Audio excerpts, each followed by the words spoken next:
All right. So here we go. This is, I think this is session 36. I should have checked ahead of time. I think it's 36 for Kingmaker. You guys have made your way to Fort Drelev, the instigator of an attack on your westernmost border, hoping to hoping to prevent all-out war by perhaps strategically removing individuals, liberating the fort, all of that sort of fun stuff. The fort itself, it's not terribly big. It's got a couple hundred people, I think. But it is the seat of power for Baron Drelev. 2,758 people, the majority of which are human.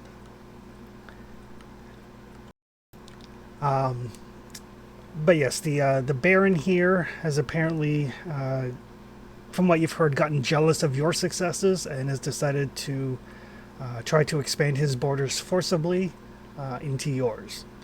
That did not go well for him. Your armies acquitted themselves quite well against the trolls and the barbarians and the mercenaries.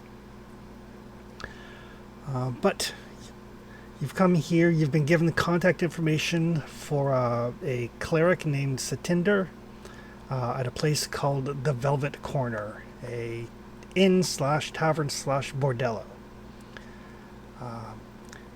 Managed to make your way there without drawing any attention from the guards. Got inside, talked to her for a bit, and she has set you up with a room as basically a suite as a safe house to operate from. She did provide you with some information on what's been going on. The kind of the big things that are like things in town are bad. Like the Baron in his quest for power has basically hired in bandits and raiders as mercenaries to use as his guard. They're pretty much given free reign of the town. Uh, they don't they don't pay for anything in the taverns or the shops. There's rumors that he's got some giants that he occasionally lets like roam the streets at night to enforce curfew. People are hungry because all of the food that comes in, because Drelev doesn't have enough farmlands to sustain itself. So all the food that comes in gets shunted up to the keep, and then, you know, maybe, possibly, some of it makes it down to the people. The Baron is given to nepotism. He's brought in his brother-in-law, kind of a wizard of some sort named Emeka Stroon. Set him up in the tower. And he's also moved in a displaced noble named Lady Quintessa, who, according to Satinder, is both younger and prettier than the Baron's wife.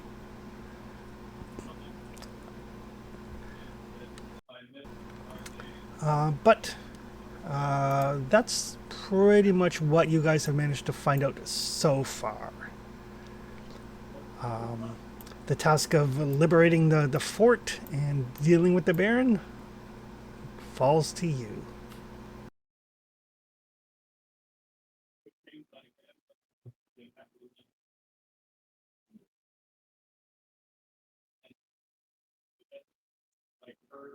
So how do we want to go about doing this? I see a couple of,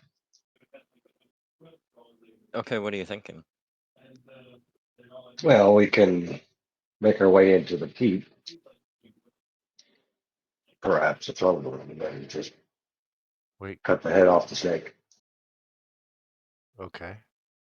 We could perhaps just waylay a bunch of these guards and giants and bend their herd a little bit. And we can potentially, throughout the next couple of days, try to speak with some of the people and try to get them on our side. Right? So there's how fast do we want to do it? How much do we want to get people on side? I think getting the people on our side will be pretty difficult because, I mean, their options right now are they shut up and they live, or they fight and they die, and nobody's going to pick the second option. Yeah, but there's a difference between, priming them to rise up when the opportunity arises and telling them to rise up now. You know? Yeah, for sure. Helping them out and just being like, "Are you good? Yeah, cool. All right, see you later." Not trying to up them for a rebellion. I think I that's. I don't. think that.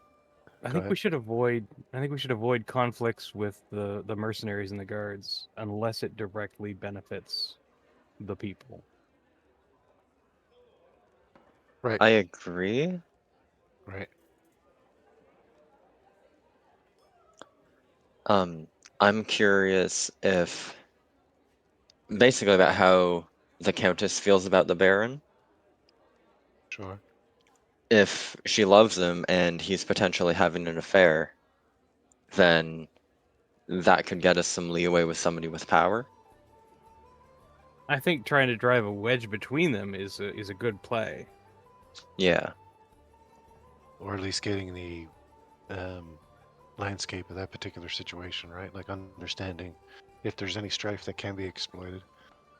Like who knows? Maybe she hates it here and she wants to go home, and he's keeping her here. You know what I mean?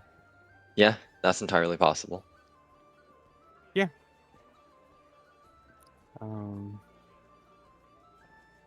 I think I can maybe get into the keep and scout around a bit just to get the lay of the land in there. Right. With There are giants in the keep, though. We have to keep remembering that. yeah. Um, Yeah, wizard. That's been mentioned numerous times. Yeah, and a wizard who can do, I'm sure, things like weird eyes to see through whatever kind of hiding can be done without major investiture, if you know what I mean. I'm more concerned about the wizard than the giant, to be honest. Well, I'm equally concerned about both. Because one-on-one, one of us caught with with giant or giants is game over, I think. True. sure.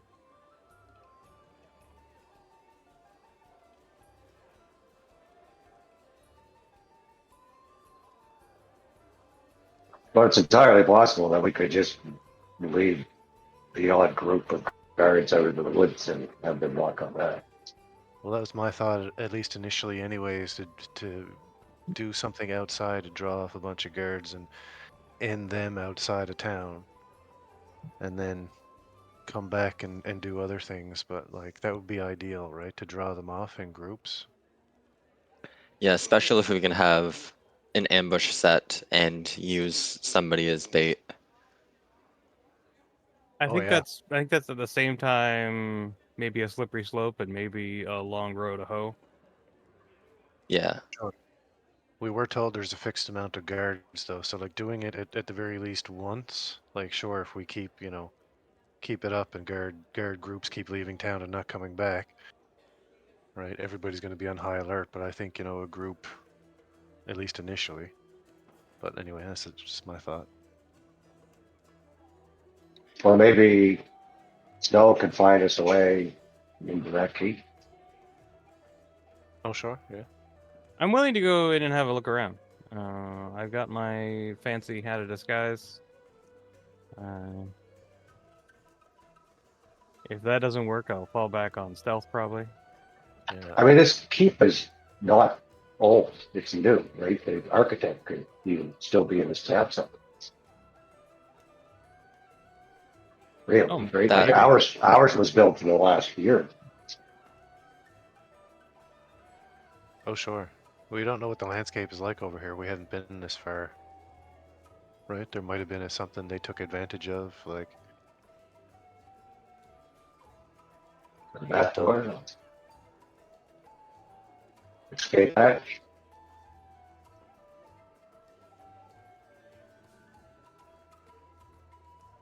I didn't catch that last bit at all. What'd you say?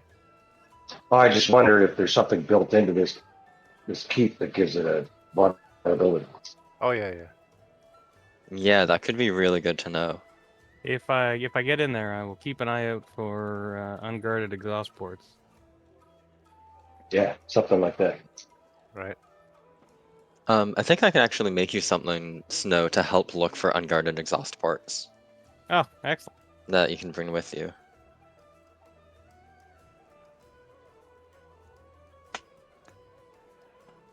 So, if do you plan to do that tonight or tomorrow morning?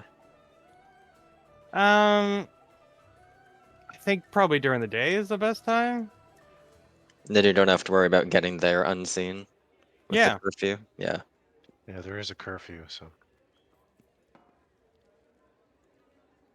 Although you did eyeball one of the mercenaries pretty good last time, didn't you? Don't you have an idea, a pretty good idea Yeah, what I've size the fuck is sized one? up a few that might fit my body type. Yeah.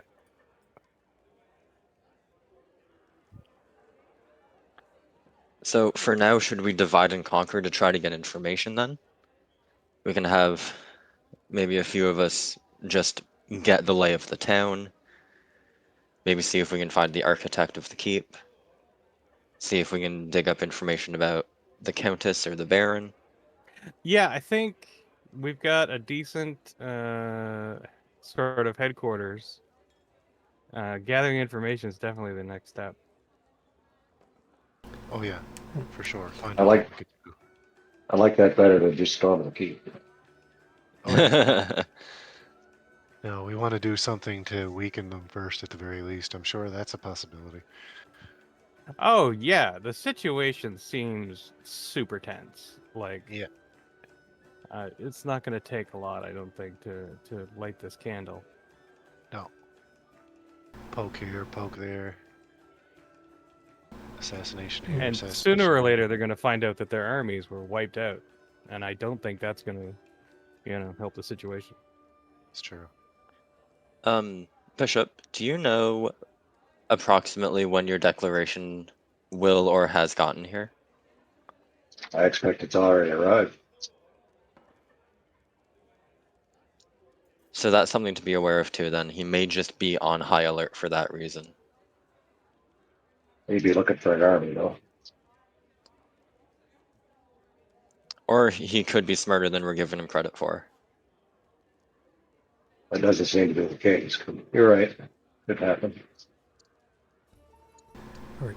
And while you guys have been getting settled and having your discussions, for Zach, since Zach couldn't be here last time for Flower, you and Amiri have gone looking for her tribe, who you've heard is in the area. She's found some signs. She sent you on to meet up with the rest of the group, but she will contact you once she figures out where exactly her tribe is at.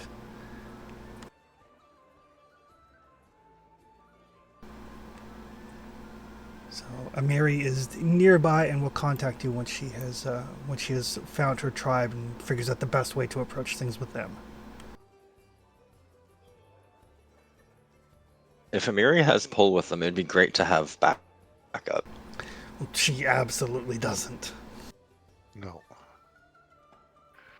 I mean, you say that, but aren't they a might makes, right? Did she say? They tried to kill her. Yeah. And she left. I see. Well, that does complicate things. I'm sure she has a few friends, though. It's part of what she's going to find out. Mm-hmm. All right. So you guys are basically going to take the night, come up with a plan, and then start figuring things out in the morning. Sounds good. Yeah, I'd say so. I think so. Really quick, are we rocking with the remaster changes in Player Core 2? Or are we not yet? No, not Because yet. they're not in Foundry yet. No, they won't be. They won't Okay. be in for a little bit. So No worries. I just wanted to know how to do my daily prep. Maybe Yeah. they will be by the next time we have some downtime. yeah. Well, actually, they changed a bunch of alchemist stuff as to what the professor can make during his daily prep and stuff. So And like how many I can make and all that jazz. yep. But everybody can hit the rest button. There's plenty of time to make sure everybody's at full hit points.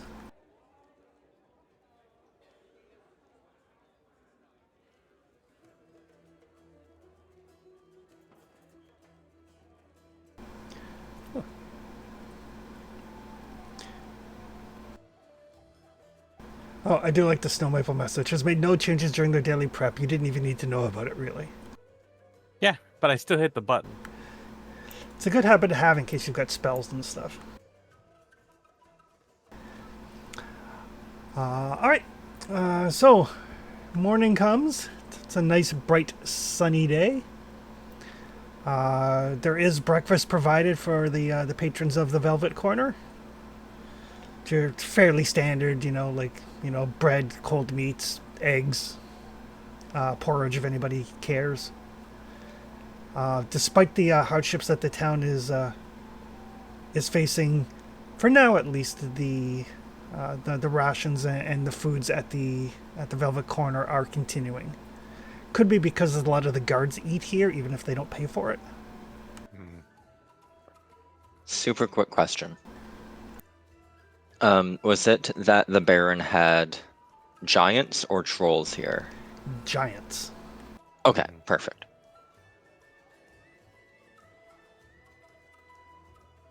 Not all giants are trolls, but all trolls are giants. Yes.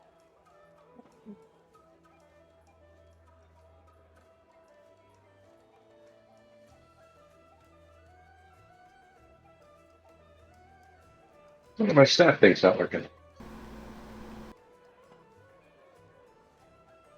you have it attuned and equipped? Did you hit the coffee cup button? Oh, maybe. Yeah, your daily prep is separate from rest. Oh. I need that. I just forgot. Perfect. There we go. Thank you. Yep. All right. So you guys. Right. Snow Maple. Yeah. I'm gonna put some elixirs of speed and eagle eye in the party stash. Oh, Speed so that you can get away if you get found out. And the eagle eye elixir will help look for hidden passages, traps, I think, as well. okay, All that jazz. cool.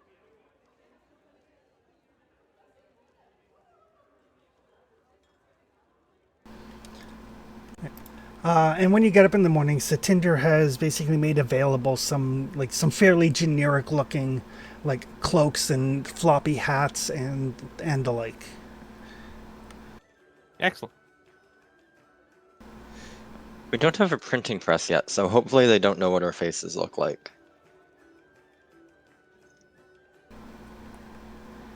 So that's good. Well, they might have descriptions. That's true. Not that we tend to leave many witnesses, but It's like, might not know the face, but a giant eye beam is pretty on the nose. yeah, Yeah. that's pretty fair. So if Snow Maple plans to infiltrate the keep, probably a solo job? Yeah, it'd be easiest that way. Okay. What do the rest of us feel like doing then? I might see about getting the lay of the town. Yeah, that was my thought too. Sort of move around and see what happens, maybe. Yeah, you and I can split up and each tackle a side of town or something. It's got to happen at some point. So now, that being said, predominantly humans here, so no offense or anything. You're kind of distinctive. Yeah, that's fair. Snow, did you still have that old hat of disguise?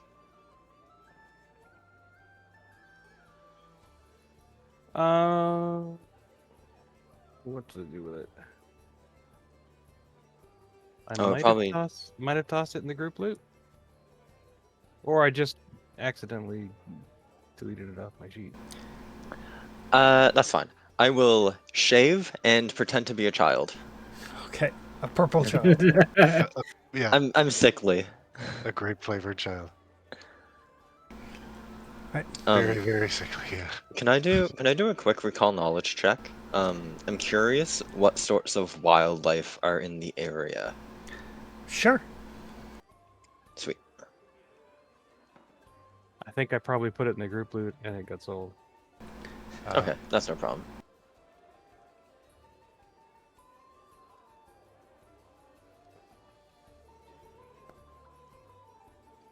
Ooh. The hook tongue. Well, Fort Drelev borders on the hook tongue, which is swamp. So your general swamp things, alligators, crocodiles, giant insects, giant plants, possibly a frogmoth. Bogarts. Bogarts are a big thing in the hook tongue.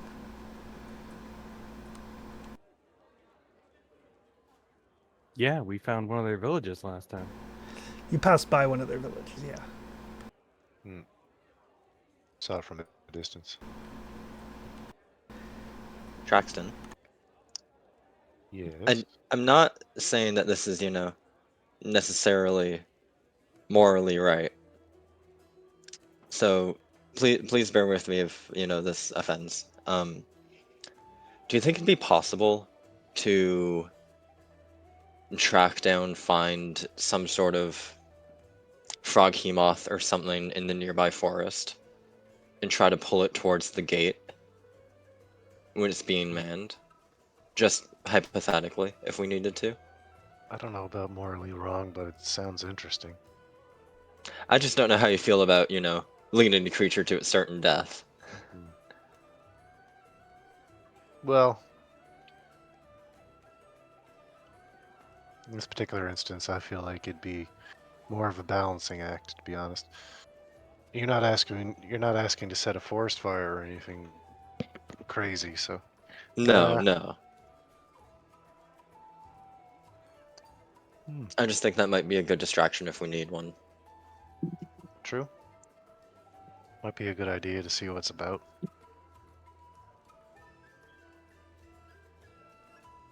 Because I know, just as a side thing, I know I can.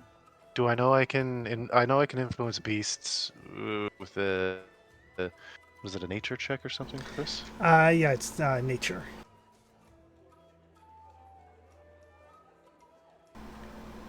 Oddly enough, though, Professor, with your 38 on your knowledge, the frogmoth is not an animal or a beast. Gotcha. Yeah, that was my next statement. It is It's not. Ask. it is an aberration. Yeah. That makes sense. Not just a really big frog. Frog tentacles. An eye stalk with 3 eyes. Yeah, the ability to swallow things whole. Well, that sounds like a frog. Sure. If you gave me a frog monster and it couldn't swallow someone whole, I'd be disappointed. Wholly unnatural origin. Definitely, it's just a giant frog. Oh, but if we do come across some sort of giant beast situation, that could be possible. Is that fair to assume, or no? I can influence them, but is it just driving them off and pacifying? Or? No, you can basically every action that you use gives the creature one action, sort of thing. Okay. Once I succeed initially on, I'll say contact. Yeah, actually, I think you need to make the roll each time you try to convince it to do a thing. Influence. Okay. Gotcha. Okay, so that might be easier said than done then.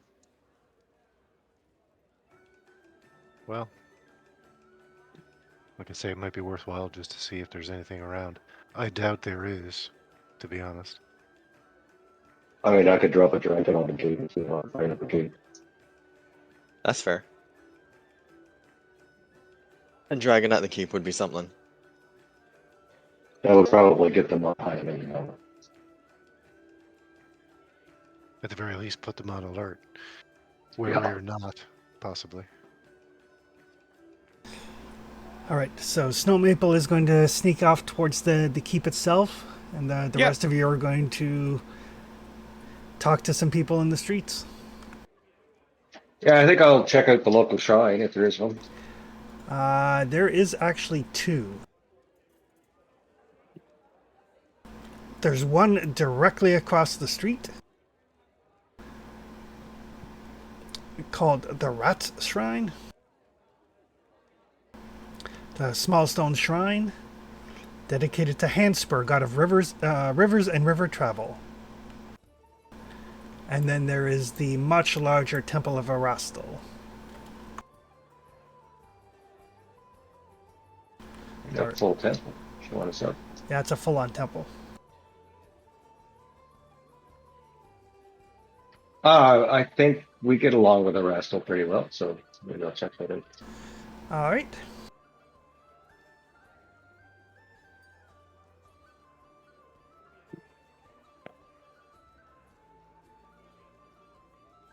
Before we move out in all our different directions, Traxton's going to go to Snow Maple and ask, does she have do you have a disguise kit?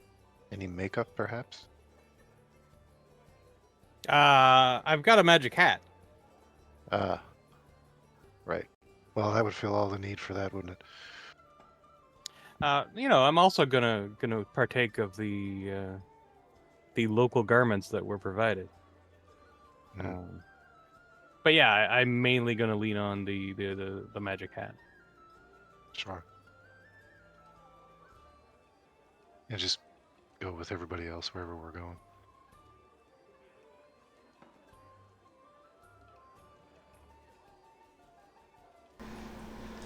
Yes, the masquerade scarf, as it is in the remaster. Ooh, a fashionable scarf. Yep. You can alter the scarf's appearance or make it invisible as part of the illusionary disguise. Gotcha. So the important thing to remember is it's 2 actions to activate. It lasts for an hour, but you can use it an unlimited number of times per day. Oh, that's an improvement. I think the hat is one and done. Yeah, the lesser level that you did have was 1 hour once per day. Okay. The greater one is basically as many times as you like. Oh, excellent. Ooh. Any number of times per day. Oh, there we go. So yeah, it's just there's a little bit of a cooldown in between disguises, as it were. Sure. Does it do your clothes too at the same time? Like, can you go into a broom closet and turn into somebody else? Changes appearance and voice, appearance of clothing and worn items, such as making armor look like a dress. Held items are unaffected, and worn items removed return to their true appearance. Oh, all right. Don't hold on to anything and you can do that kind of stuff. Yeah. Nice. Well, by nature, Snow Maple rarely has a weapon in hand, unless it's Kotan. Fair. I'm exactly the same way.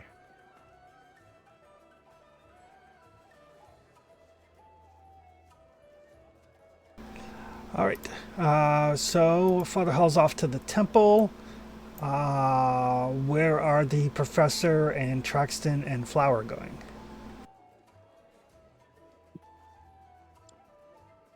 I might head to local watering holes. There was another inn aside from this one, right? There's Bellwether, Soup and Kettle. Okay. I think I'll hang around drinking establishments, trying to see if I can. Maybe I'll try to find the architect, or if anybody knows who the architect of the keep is. All right. And perhaps try to stir up some energy in the crowd. It might also be a good idea just to see if there's anything we can do on a low-key scale to help them out. Yeah, Gain some faction, as it were. that's a good idea. All right. What about Traxton and Flower? Flower will accompany the professor in these drinking establishments and just keep an eye on him and make sure that no harm might come to him, as well as test out the local drink, see All if right. it's up to snuff with ours. Perfect. Right, and what would Truxton like to do? Everybody's heading off into that area of town. Maybe I'll go the opposite direction. Um, I would like to move through these areas, which look to be, to me, primarily like residential. Yep. I just want to get an idea of what the layout, and when I say layout, I don't mean like floor plans and whatnot. Just like in the streets, are there people set up? Are they camping? Is there tents? Is there homeless? Is there vagabonds? What's the sort of state of all that in this general area? Okay, gotcha.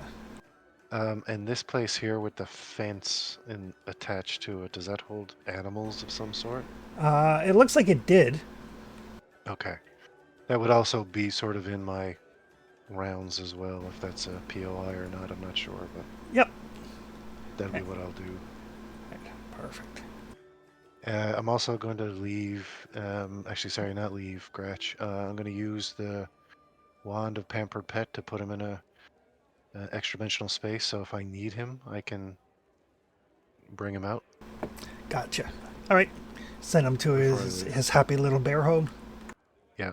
I don't think he's ever been in there yet, so he's in for a surprise because, like, according to the description, there's like food and water, and Yep. I imagine if he gets any choice, there's like pillows and just bowls of food everywhere. Yeah. There's like toys for him to bat around and all kinds of stuff. Yeah, treat dispenser. Yeah. Scratch comes out like 20 pounds heavier than he went in. Yeah, and mad at me for taking him out of there. It's like, oh, Mom. Yeah, what the hell, dude? All right. So the Professor and Flower. So as you guys make your way kind of around looking for drinking establishments and stuff, you do pass, there is an inn that you pass on the way by. The Iron Steeple Inn. It's shuttered.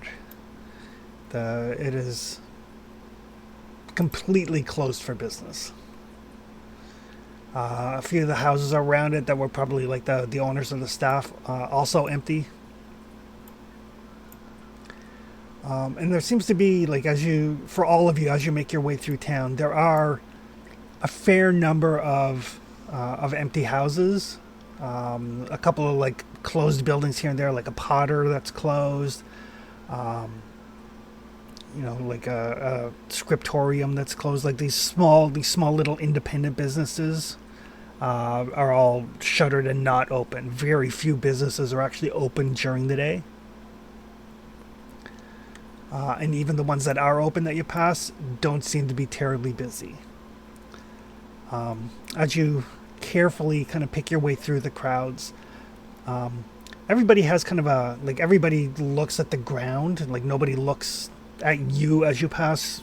People definitely don't make eye contact.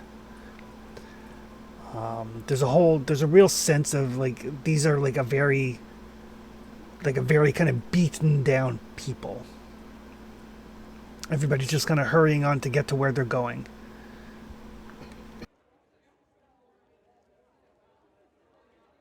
Understood.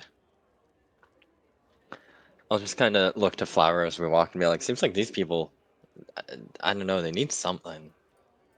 They need something to latch onto. Almost like it's been a while since they've even chuckled to themselves. I have an idea, Uh but I'm gonna need. I don't need you to get violent, but I'm gonna need you to get a little rowdy. huh. Say less, Professor. Okay, say more. I do need to know more. Let's say more, please. So last night I went through just some of the old songs I remember from Taldor, Mhm. and I put together a little ditty that'll hopefully be catchy enough that it'll get stuck in their heads, and simple enough that I'm hoping some people will sing along. All right. So just I Okay. need you to stomp your feet, buy people drinks, Can do. see if you can get them excited. All right, do my best. And I guess we do that. All right.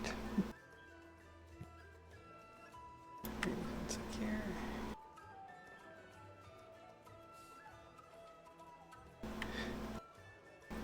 Set my time. So yeah, as you guys arrive at the bellwether, I mean, I assume you guys left like headed out in the morning. Yeah. The bellwether, it's a tavern and eatery. It is actually fairly busy. Although it looks like a number of the people, not everybody, but a number of the people in here are like mercenaries, basically having their breakfast before they start their patrols. There's a woman here in her early 30s who seems to be the proprietor, and she has 4 children of various ages that are kind of like serving as like the wait staff.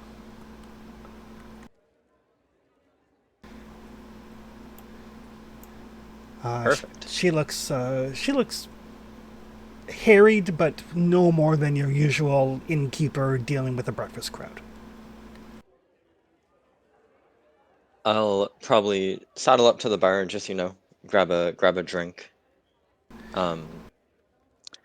And generally just hang out, listen, and watch the crowds for a bit until it seems like maybe, some of the mercenaries have gone for their morning patrols and like a couple non-mercenaries have like, come in to grab like the dregs left of breakfast or something like that. Okay. So yeah, I mean, it's a busy place. Everybody does seem to be rushing about. The kids range in age from probably about 11 to probably about 15. They take your orders. It's like simple food, but it's homemade. But you can tell, I mean, you guys have eaten well in your own kingdom. These are the sort of meals that you put together when you're trying to stretch everything as far as you can. Like the porridge is a little bit thinner than you expect. The bread is not fresh baked, that sort of thing. But over time, over an hour or so, the guards kind of like cinch up their belts and leave to go on patrols. They do not pay. They just get up and leave. Both of you, since you guys are experienced adventurers, it looks like there's a group of about 8 of them. But then when they leave, they split up into 2 groups. It looks like the standard patrol group is 4 guards. And one goes off in one direction, one goes off in another direction. Okay, that's good to know. Once the guards have left and a couple like group or 2 people have come in, I'll take out a lyre and start just singing a little song. It's nothing that like directly sounds like I'm bad mouthing the Baron, but it's definitely like a jaunty, catchy tune about like civil unrest and people fighting back, sort of vibe. Right. You're gonna try to get that stuck in their heads. All right. Give me a performance roll. I would love to, and I'd love to take some performance enhancing drugs first. Oh wow. Love it. Professor slips a concoction into his drink. It's fun when you drug yourself. Enhances his personality.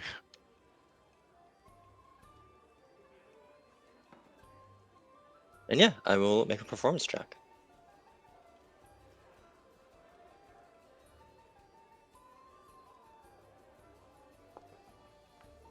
Oh. And I will hero point that.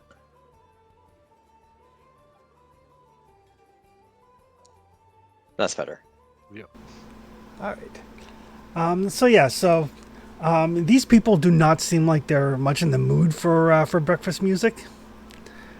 There's some grumbling when you start kind of like start tuning the. Oh God.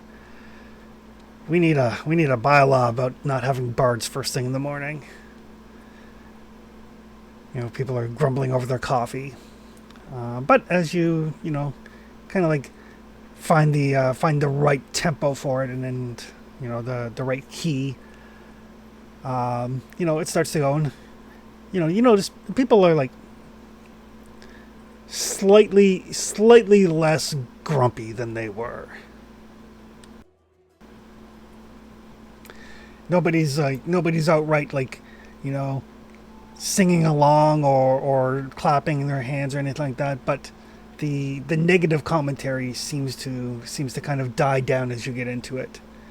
Like even with Flower kind of like, stopping and keeping the beat and everything, the people just don't seem like they're that into it. At least not this early in the morning. But they no longer seem to be unfriendly. Okay, that's pretty good. I'll sort of stand on the table I was at and take an elaborate bow, knowing that they certainly didn't care about it as much as I did. Yep. But I'll just say, thank you. My name is Bartholomew Higgins, and I will be here all week. The tavern keeper kind of like raises her eyebrow at you. And then I'll probably pay my dues and head out for now. Okay.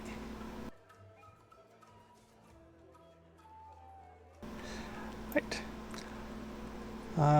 Is there anything Flower wanted to do at the tavern while the professor was doing this? Drink and get rowdy as he was requested. All right. Yeah, it seems like, they're not serving alcohol this early in the morning. But they do have... I brought my own. It's fine. But they have like tea and coffee and milk and like watered down juice and water and stuff. Who doesn't drink this early in the morning? That's weird. Bylaws. Yeah. Just sounds like an excuse to not have fun. Well, don't serve alcohol with breakfast. Streets are supposed to be clear by an hour after sundown. Doesn't give people a lot of a chance to let loose. Professor, life here sucks. It's been better. It's been worse. I think the Baron has perhaps gone a little power hungry. If you're not one of his friends, then to hell with you, sort of thing. Hmm.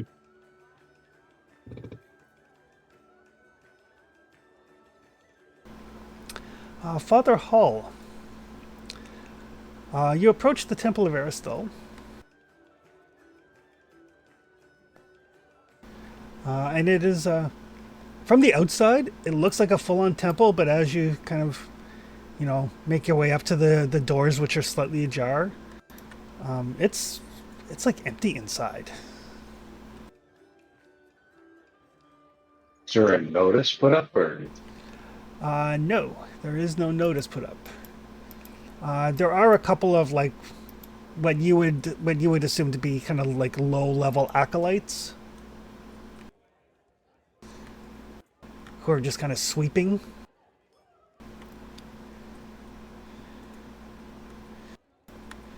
It's like, I'm sorry, the priests aren't here. Where are they? Oh, the priests were taken about a week ago and taken up to the keep. They haven't been back since. Let's see. That's unfortunate. Oh, yes. Can we speak inside for a moment? Well, certainly. And yeah, there's these You- three. I mean, they look like they were like new hire acolytes who are basically just keeping the place clean, but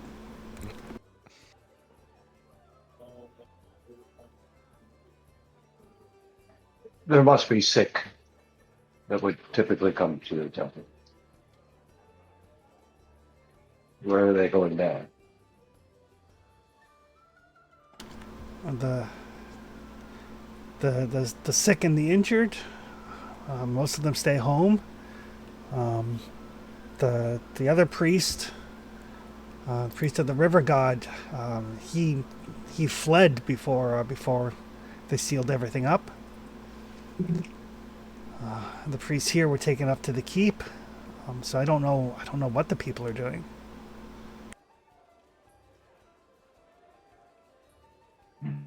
Do you know these people well? Have you been part of this town for long?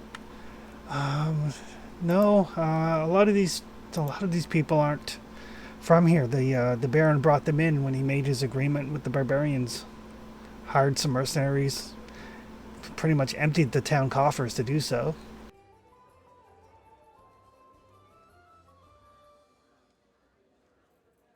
Right. I'm concerned for those less fortunate that I'd like to help, but I also don't want to be brought up to the chief. Do you think it'd be possible that you could find some of the townsfolk that could a priest's help and bring them here? Subtly, carefully. Maybe. I mean, people tend to keep to themselves. And one of the other guys who's just kind of swooping in the corner looks over, says, "The people who need help have been getting message to the Velvet Corner. The woman that runs that, she's a priestess."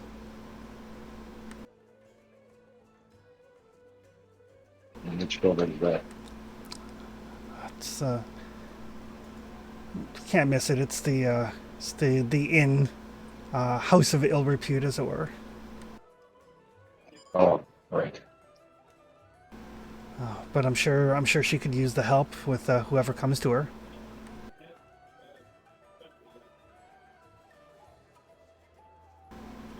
Yes. Well, if anyone comes by, and you know that they're not, well, that you know they're in desperate need, send them that way, and I'll see what I can do to help. Oh, of course, of course. No town needs to be the first.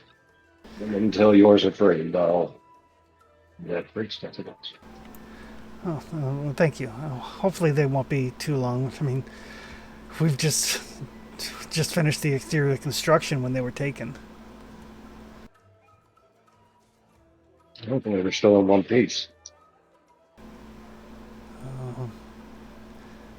Well, hopefully they are merely delayed. And they say it with that kind of half smile, like they expect something far, far worse, but they're trying to be optimistic. I promise you that I'll do what I can to return the priest to your temple. Oh, thank you. But until then, we need to help the pregnant, the sick, the diseased. So find them and send them my way. Well, we'll get word out to people. All right, so that's his plan. His plan is to basically use the staff of healing to, cure the blind, that kind of thing. Alrighty. Heal the people. Heal the people. Heal the Give people. them hope. Traxton. Yeah. So yeah, as you make your way into the more residential area near the city, near the walls, it doesn't look like there's not a lot of homelessness per se, but these are definitely like people who don't have a lot. Mm-hmm. It's the sort of thing where it's like a multi-generational family sharing a small house. whatever meager supplies they have are, being used to the best of their capability. But it is definitely a downtrodden area. Okay. And again, like everybody kind of like they don't avoid you necessarily, but they don't look at you and they don't make eye contact and they kind of like shuffle around going about their lives. Right. People are more prone to get out of your way, that kind of stuff. Exactly. The buildings, they're in good repair, like they're not ramshackle, at least the majority of them anyway. They're in good repair in as much as they're only a couple of years old. Right.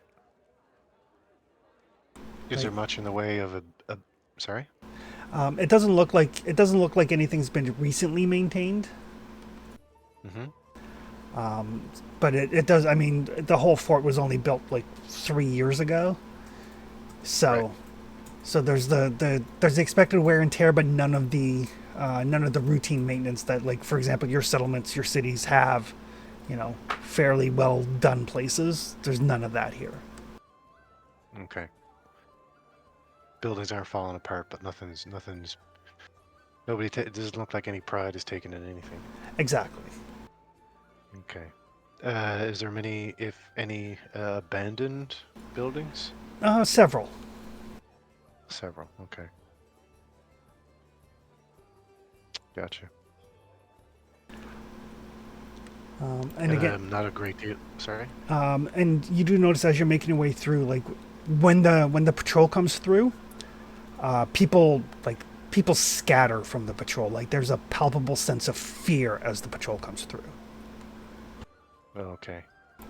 Like with you is as a stranger, they were just kind of like, you go on your way, we'll go on our way. When the patrol comes through, they get out of the way, Actively trying to avoid. actively avoiding. Gotcha. Okay. And I know you mentioned something about patrols before, but is it a number of individuals? I think you said 4. Four. Are they all together? Yes, it's like a patrol unit of 4, and Right. there's not a ton of discipline because they're mercenaries, but they're all like fairly close together, sort of thing. Mm-hmm. Like they're not like marching in step or anything of that nature, but they are obviously together. Okay. So what I would like to do next is one of these fellows, it doesn't really matter, probably the loudest one, just because of my preference and sensory input. I'm going to designate him as hunted prey, and Okay. I would just like to generally follow them around the neighborhood. When I say follow, like I'll stay back my maximum sort of range of perception, just to keep a track of them as they're moving through and just to keep an idea of like their behaviors. Like, are they going through and anybody that they do happen to encounter, are they abusing? Like, are they, I don't know if there's a fruit stall that they come across, are they, trying Gotcha. to get the guy to pay protection, that kind of thing, My cabbages. right? Why don't you give me a stealth roll? Okay.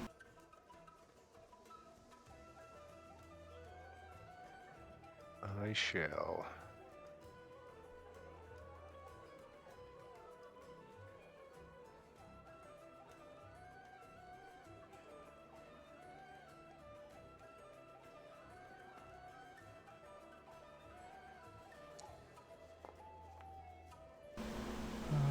24.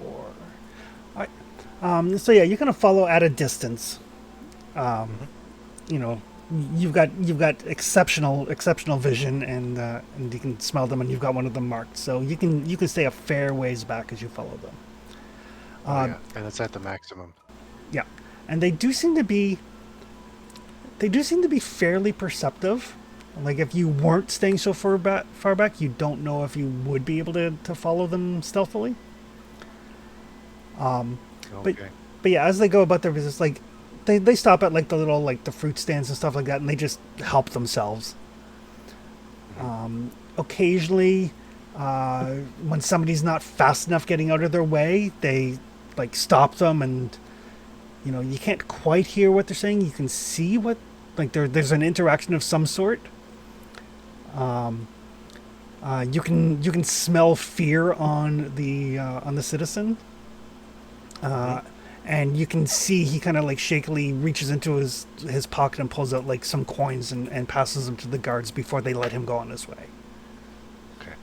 But a parting does happen. It's not like they push the person into an alleyway and they're the only ones that come out. And no, it seems like once he passes over some coin, they let him go. Right. Okay. But yeah, Well, they definitely have the air of like basically bandits and bullies, mhm. Gotcha. but with official uniforms. Right. Thugs in uniforms. Yep. I thought they didn't have uniforms. Well, they've got like little badges. Oh, okay. Identifying. Yeah. I'm imagining like armbands of some sort for Yep. whatever reason. So yeah, as I'm sort of doing that as well and just moving in this general direction, was this place here, was this a It looks like at one point in time it might have been like a small, like for a small herd of like maybe sheep or goats, like some sort of smaller like meat animal. mm-hmm. But it's empty and vacant now. Gotcha. Does it seem like there's any activity in the structure or No, like the windows are boarded up, the door is shut. okay. It looks like they are also one of the people who has left. Okay. Just the final thing I'm going to do, as sort of, you mentioned it, but I would like to take note. We don't need to, I guess, do it right now, but specifically where some of these abandoned homes were. My thought is at some point we might need to relocate our hiding space. So that's what I'm sort of taking note on, the places that would be big enough to accommodate us, all of us at the same time without sort of giving away our presence. If Gotcha. possible, if not, then Yep. Yeah, there's like several like abandoned houses, which would be easily large enough. gotcha. I just spend the rest of my time. Well, I imagine we came up with an agreed sort of come back and meet up time. So Yeah, I'm picturing sure. something like meet up for lunch. yeah, yeah, exactly. So until then, I'll just keep sort of wandering in this vicinity. So All right. And Snow Maple. Going to the keep itself. Mm-hmm. don't die. We love you. Not part of the plan. Are you relying on stealth or relying on disguise? I'm gonna hang out a distance away from the gate until, like, in the shadows, until I find somebody that I can reliably pass myself off as, Okay. and then I'm gonna try and enter the keep in their guise. While they're out on patrol, as it were. Yeah. So entering by yourself as opposed to being part of a group of 4. Yeah, I think that's probably best. Just because if I was trying to enter as a group of 4, I would need to find a group of 4 with only 3, Yep. and I think that might be more conspicuous. Right. So you approach the front gate. It is an iron gate. It is closed. There are you can see that there are 4 watchtowers. Basically, 2 at the gate, 2 a little bit further back. A couple of guards in each. And then one of them kind of yells down, it's like, "Why aren't you out on patrol?"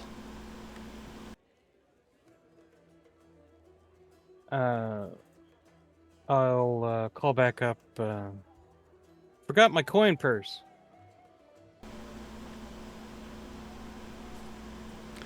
Give me a deception roll.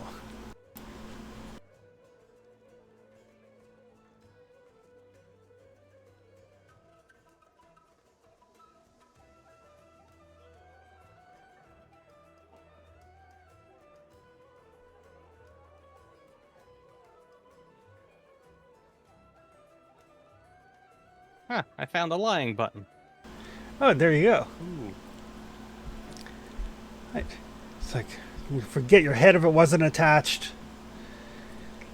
And then there was like a kind of like a very slow like ka-chink, ka-chink, ka-chink as they like raise up the iron gate. As the gate opens, you can see in the area beyond. Mm-hmm. Basically, there's a little courtyard. Off to one side, there's a 2-story building.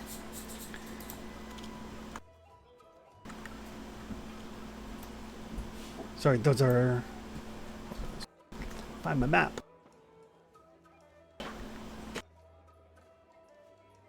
Oh. So yes, there's a 2-story building there. Off to the kind of the north is an empty stables. But what really draws your attention is the 6 hill giants in the courtyard, who are basically just kind of lounging about, like, you know, tossing boulders back and forth. One of them is eating like half a horse. Explains why the stables are kind of empty. Ouch. But yeah, it looks like there's about a half dozen hill giants here. Does it look like they've been here for a while? Judging from the way the ground is kind of beaten down, you would guess that they have been here for a couple of weeks at the very least.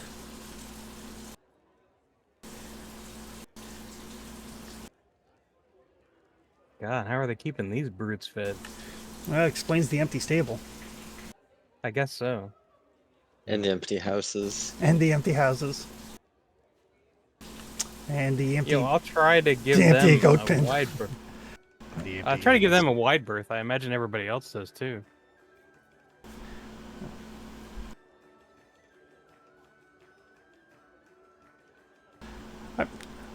So yes, so why don't you give me a society roll? See what Snow Maple knows about the general structure of keeps.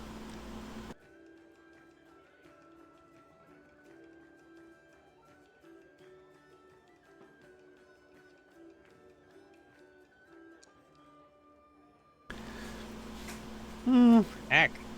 Not a lot, it appears. They have walls. I'll spend a hero point on that. Okay. And to do a little bit better. Slightly better. Slightly. So yeah, you're not positive. I mean, you're pretty sure that like the interior wall of the keep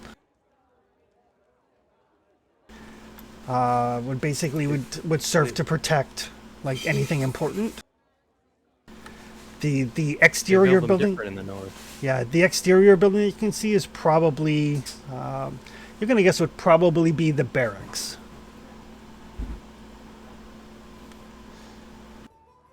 Is that the 2-story building there? Yep. Okay. And then there is another gate that leads to the inner courtyard. Right. So I'll make like I'm going for the barracks, and then I'll see if I can nonchalantly wander through the inner gate. If the inner gate's open, is the inner gate closed? It is or- not. It is locked down tight. Oh, it's locked down tight. Okay, cool. I'll check out the barracks then. See what I can find out there.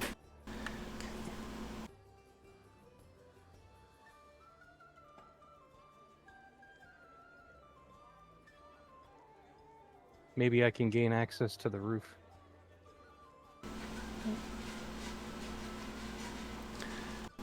Right. So yeah, you can make your way into the barracks. It's not locked. Inside the barracks, there is looks like about half a dozen or so guards currently sleeping. Probably the night shift. Yeah. All right.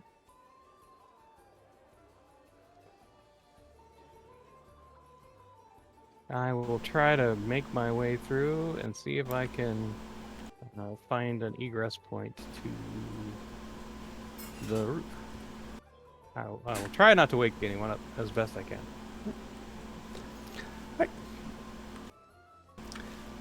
You make your way kind of quietly up the stairs. You can hear voices above you.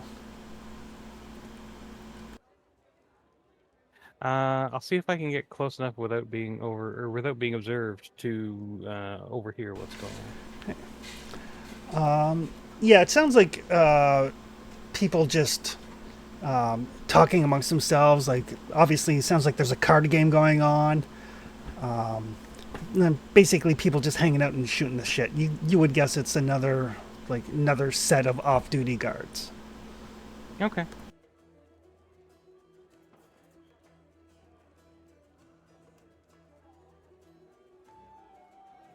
I'll see if I can make my way to the second floor then. So yes, up on the second floor, there is a bunch of people just kind of hanging out, polishing weapons, playing cards. Like, hey, aren't you supposed to be on patrol? Oh yeah, I skived off a little bit. I'll head back out soon. What is your deception DC?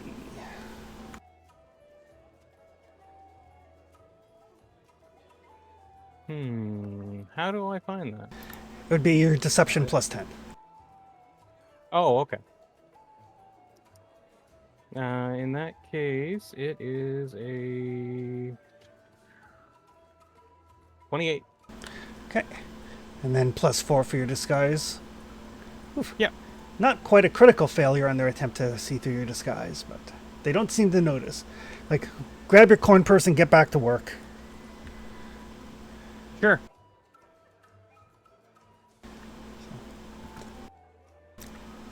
You do notice from here there is a door that leads into, basically, if the barracks is this, there is a doorway that leads into this. There does not seem to be any way up to the roof. Okay. And there is also a door that leads into the watchtower. Okay, well, I won't go towards the watchtower, but I'll try to get up to the third floor. Well, there's no third floor; it's 2 floors, and then there's a door that leads to the next building over. Oh, I'll try to get into that building. Right.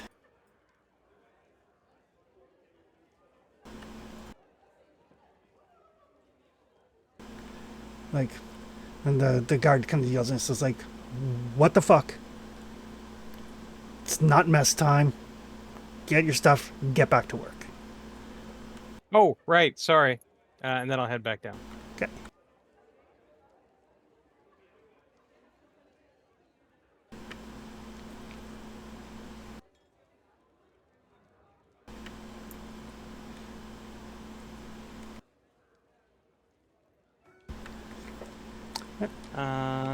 But yeah, you would guess, cursory glance, there's 6 guards asleep and another 6 awake, so there's like a dozen guards in that building. And so, like 3 patrols? It would be about 3 patrols worth. Okay. You clock another, like I said, another 2 at the gates, or 2 at like the watchtowers, 2 in each watchtower. Yeah. So that's another 2 patrols worth. Is there any place where the patrols on the walls are like really light? It doesn't look like they're patrolling the walls at all. It's basically just like 2 people in each of the watchtowers that can easily move up and down the walls as needed. Like Okay, they have, in that case, they have maybe clear line of sight. Maybe when I come out of the guard post, I'll try and duck in like there, Okay. and then see if I can climb the wall here. Alrighty. Ooh. And once I've ducked in here, I will change my disguise to a nondescript guardsman. Okay.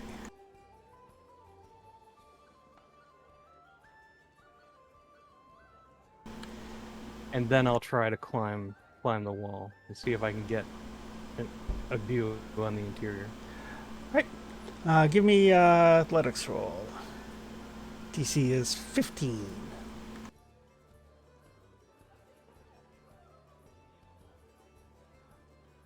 Love all the handholds these brick walls have. Uh-huh. So yeah, you kind of slowly make your way up to the top, kind of keeping low because like the guard towers are slightly higher than the barracks, so they'll Yeah, be able to see. definitely want to keep low. And yeah, there's a couple of buildings on the inside.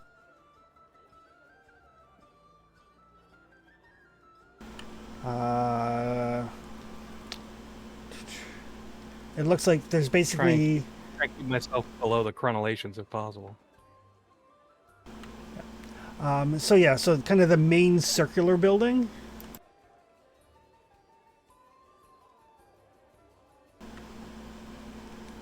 Is the keep itself, which you would anticipate to be heavily guarded. Right. There is kind of a smaller building down to the south, with like some laundry hanging outside to dry. Obviously, it looks like servants' quarters. Right.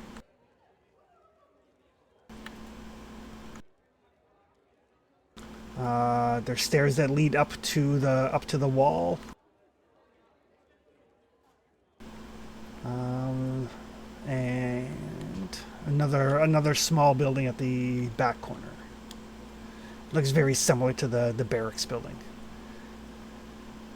But yeah, it's not a. I mean, it's a fair size keep. Like each square on this is like.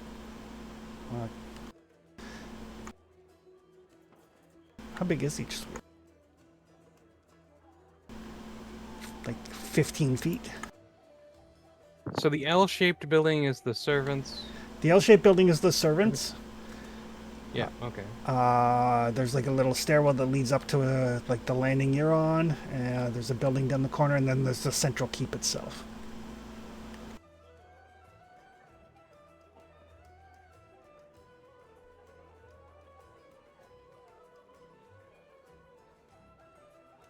All right. Is there anything I can find out about either of the two smaller buildings? Those are basically just like roofs over the stairwell, so people don't get wet. Oh, okay. So they're not buildings per se. They're not buildings. Right. Okay. Cool.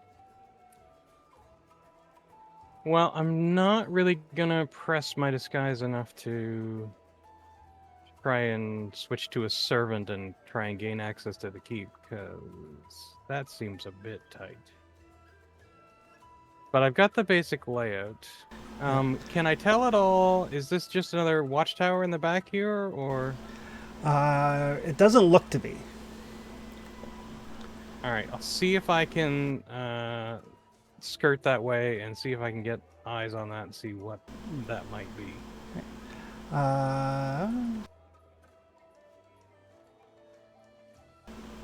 That's probably where the wizard is.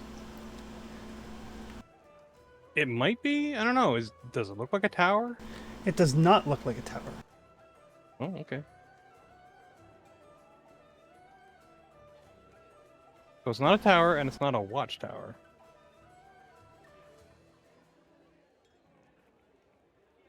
I feel like the wizard could be anywhere though. Wasn't he only brought in fairly recently?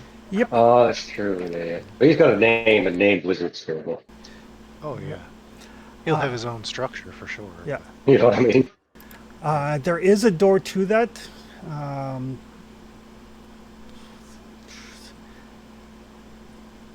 You could try a thievery check if you wish to try to pick it. I mean, I'll try and see if it's locked first. It is locked. All right, cool.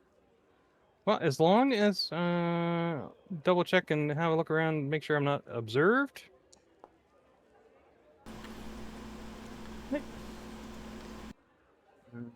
Then I will try and pick a lock.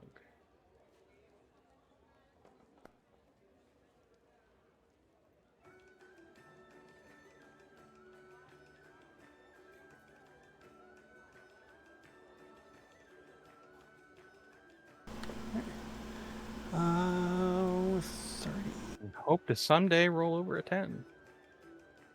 Just thinking the same thing. Be nice if you get a double digit.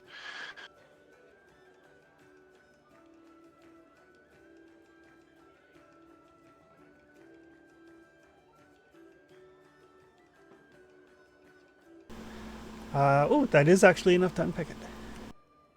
Nice. I mean, it feels like the stakes are pretty low right now, like currently. So if I fail, I just walk away. You know. Well, sure. You say that now. Well, yeah. You're feeling something different today. Same. But I'll give it a go and see if I can. There are. It's a fairly nicely appointed room. Nicely appointed, but fairly stark. Looks like there's like one of those mannequins that you would like put your armor on. In the corner. Armor stand. Yeah, there's an armor stand. It's currently empty. There's like a place on the wall for weapons, currently empty. There's like a kind of a garish looking like portrait on the wall. Looks like the guy that was leading the armies that attacked Tatzelford.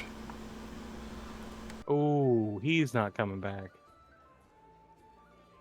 Interesting. I feel a bit more secure, seeing that it might be this guy's place. So I'll shut the door behind me, and take a look around. Yeah, it's a bedroom. Doesn't look like there's anything of any great importance or value.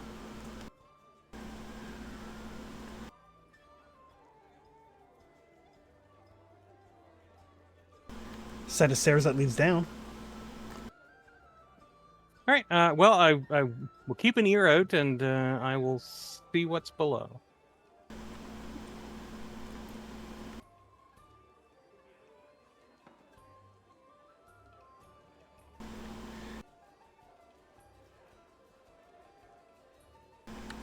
This is looks like a small like a briefing room. Like there's the large table. There's a map on it that actually outlays, you know, kind of like where your borders are, where Drelev's borders are, like a little bit of a strategic map. Oh, okay. Definitely a briefing room of some nature, and there are stairs that lead down. Is there anything set up on the map currently? No. Okay. I'll have a real good listen before I try the stairs, and I'll see if I can press my luck a little further. Okay. Give me a seek roll.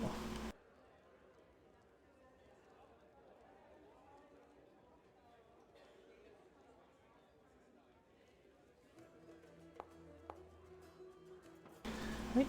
Don't hear anything beneath you. Okay. I will sneak around and see if I can go unnoticed a little further. So the next room down, looks like it's an armory. Like there's several armor stands. There's places to put weapons. It looks like it's currently largely empty. Your guess would be like, you know, this is, you know, the guards are outfitted when they sign up, and so the armory is currently depleted. There's like a couple of long swords, a couple of breastplates, some arrows. That's about it here. But there is a doorway that leads into the keep proper.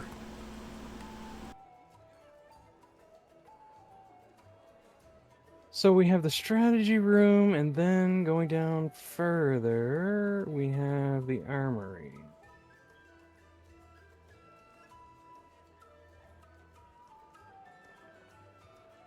But the armory has keep access.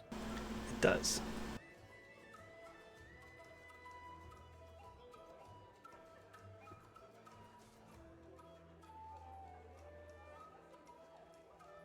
All right, I'm not gonna press my luck any further, so I'll head back up. Okay. Backtrack your steps. Yep. Okay.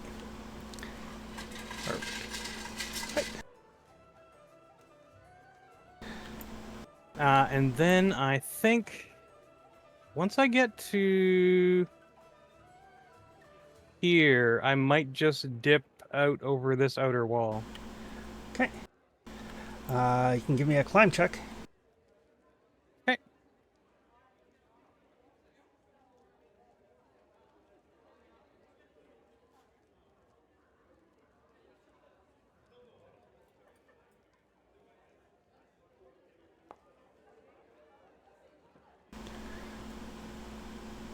Right. So you start to climb. You're like, oh shit! That's a fair ways down.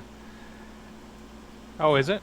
It is a fair ways down. You didn't critically fail, so you managed to kind of eye it up before you start to climb down. But you're like, yeah, if I screw this up, that's gonna hurt a lot. All right. In that case, I will head back the way I came. Skirt across to my little nook. Okay. And get back down that way. And then stroll right out the front, going like, got my coin purse. Yeah, I'll switch back to the original persona that I adopted and head back out. Right. Perfect. So yeah, just in time for everybody to meet up for lunch. Mm-hmm.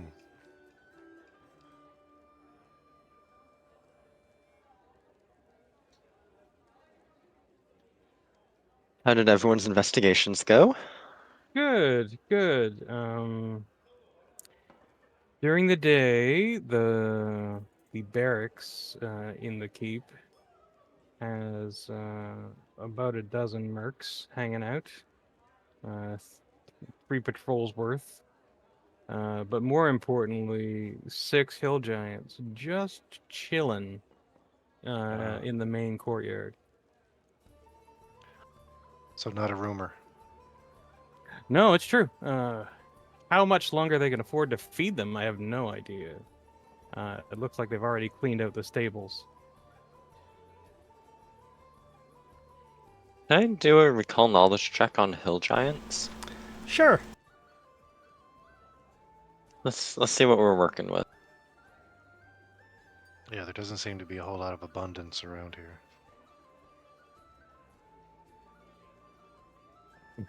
If they have to keep feeding these guys, there's going to soon be a lot less. I will re-roll that. Okay.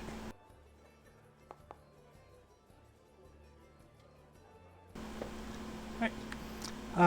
So yes, hill giants are they're known to be kind of bullies, but ultimately kind of cowardly. But they are very quick-tempered and fond of violence. They will flee from those who are bigger, stronger, or better organized than they are usually. I mean, it's possible we could find a way to try and piss them off and get them riled up.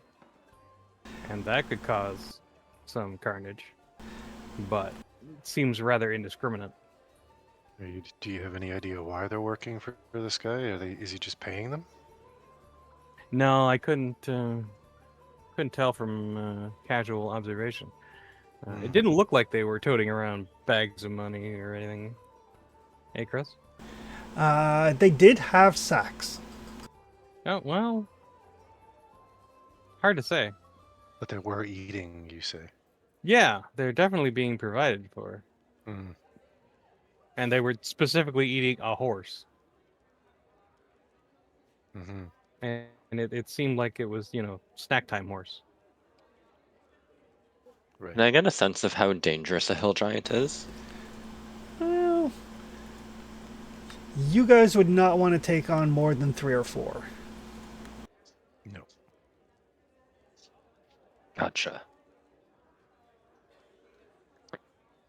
And was this a regular success or critical success? Just regular. Okay. Then I guess that is all I get to know.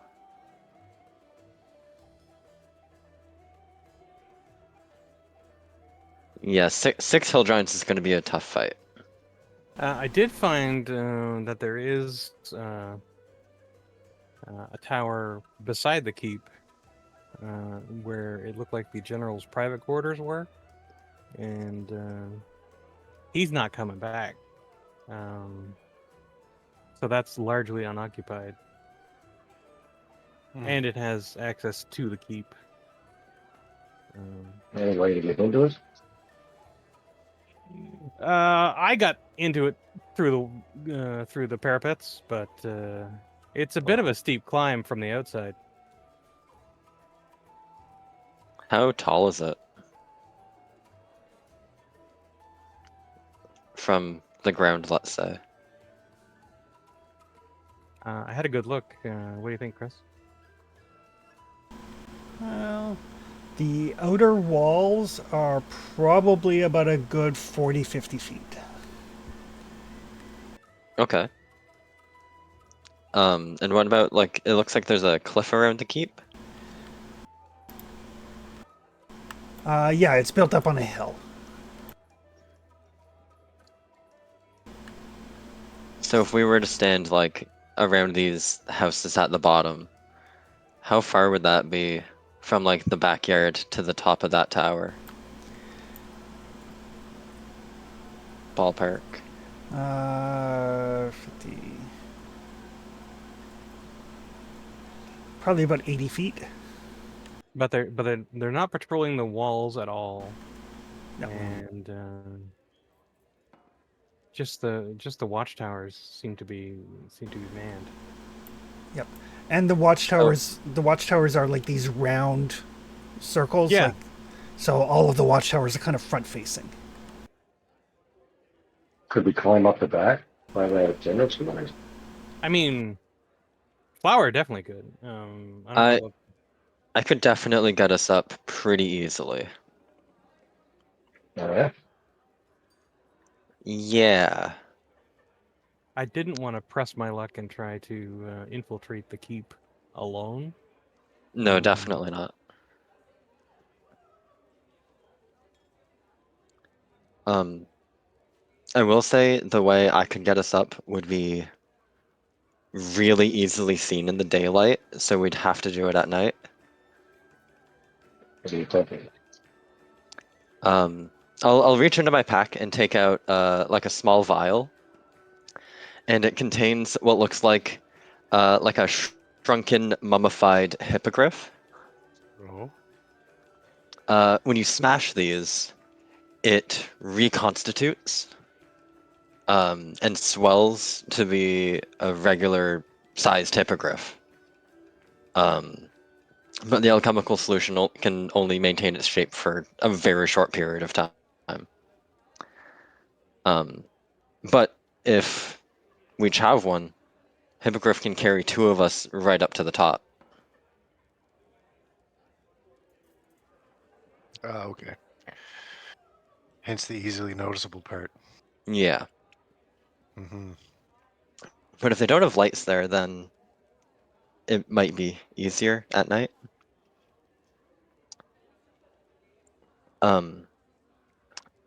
When Flower and I were heading to the temple, we also noticed the scriptorium that they have here in town seems pretty deserted. So I was thinking about maybe paying a visit over there to see if they have any records of the building of the keep or anything. Oh, sure. The layout seems pretty straightforward. Like there's not a lot of extra buildings.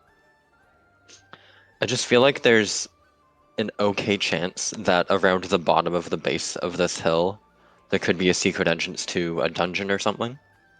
That would Oh, also help us could get be. Cassandra's dad out. Sure. Some drainage we might be able to take advantage of. Yeah, drainage.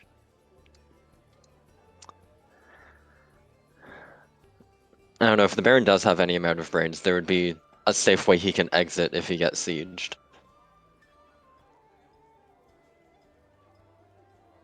Well, make a note. We need a way out of our keep in case we get see.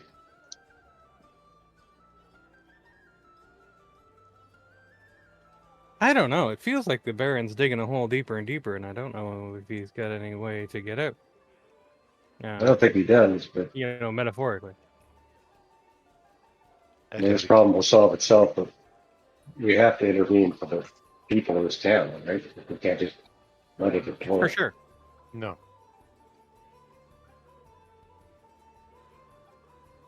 It would be great if there was some kind of like social event where we might be able to gain access and maybe talk to some of the nobles.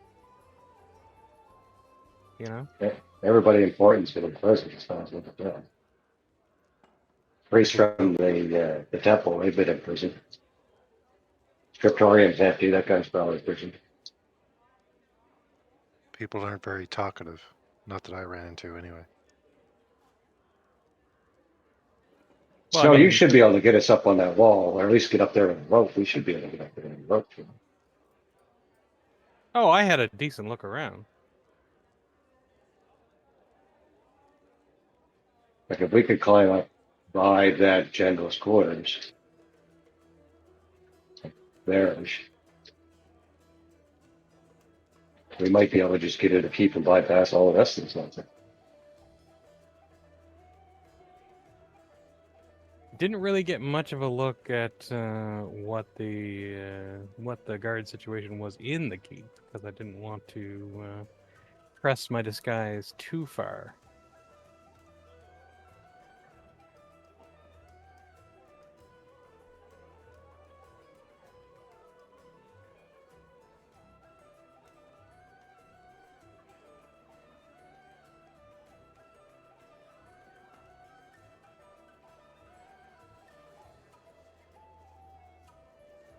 I'm almost thinking we want to just bring this herd a bit.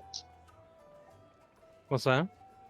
I'm thinking we might want to thin this herd a bit. Like every group of guards we take out means the guards in the keep or the guards around the keep get smaller and smaller, right?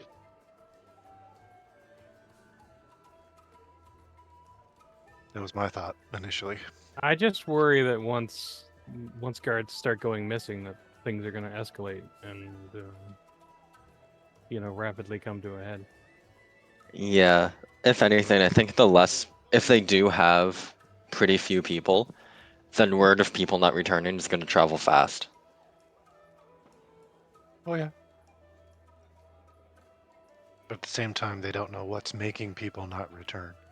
That could give us an That's opportunity to input any kind of rumors we would like. that's the really good point.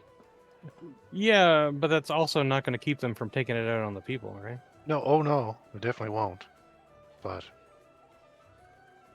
at the same time, it's also going to galvanize, possibly, my thought is more so galvanize the people. Either that or break them completely, right? If we give them the opportunity to rise up, right, or give somebody, give them the figureheads that are here for their benefit, not to keep them down, kind of thing. But anyway.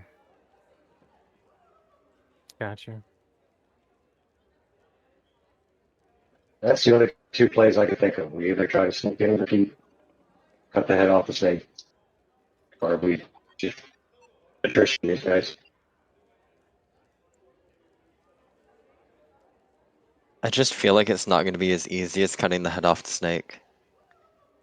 Right? This isn't a snake we're dealing with, it's a hydra.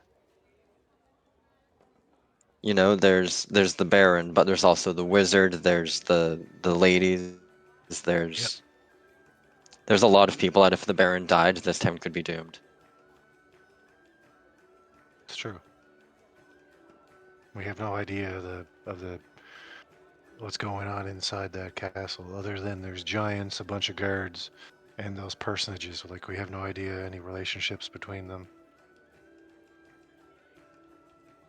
Or can't fight them all at once. So Oh hell no. Absolutely not. It's mechanically an impossibility. Even if I think the 6 giants altogether is gonna put us in the ground. I think for now, I might head to the scriptorium, see if we can find a back entrance to a dungeon, maybe something that lets us get into the keep in a safe way. Chris, from my observation, keep is definitely not large enough to accommodate the giants, eh? No, it would not be. The giants clearly would have to live in the courtyard where they are. Right. So if we're in the keep, we don't necessarily have to worry about the giants. E- Yeah. Inside the structures, you mean? Yeah. Right. What was the That- size of yeah. the internal gate between what I'm going to call the courtyard and the keep proper?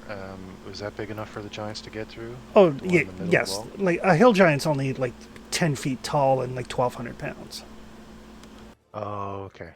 All right. They're not super big. only. Still big though. Okay. A hill giant is about the Alright. size flower gets to. Well, let's let the professor go check out the scriptorium then. Do you want some backup on that? Professor? Yeah, I'll take some backup. There's a pretty good chance, something's either locked or bolted down, or I'm smart, but I'm not good with my hands or strong. Snow people can read quite well, so I thought I could be some help that way, hopefully. I shouldn't need any help actually finding documents. I've got some spells to help with that. Okay, good. If somebody can come with me to make sure I can get in and maybe keep a lookout, I'd appreciate it. Yeah, sounds good.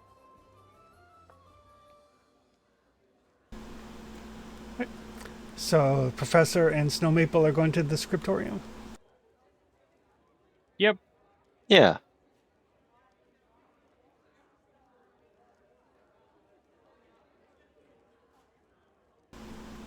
Because this is like noon now, right? Yeah, well, I imagine you guys probably had lunch and stuff, and so be after lunch. Yeah. I feel like the earliest we're going to be striking is at night, so. Yeah. Professor and Snow Maple, as you guys are making your way to the scriptorium, you're like kind of like hanging around the empty building. You do see a patrol of guards kind of like heading in your direction.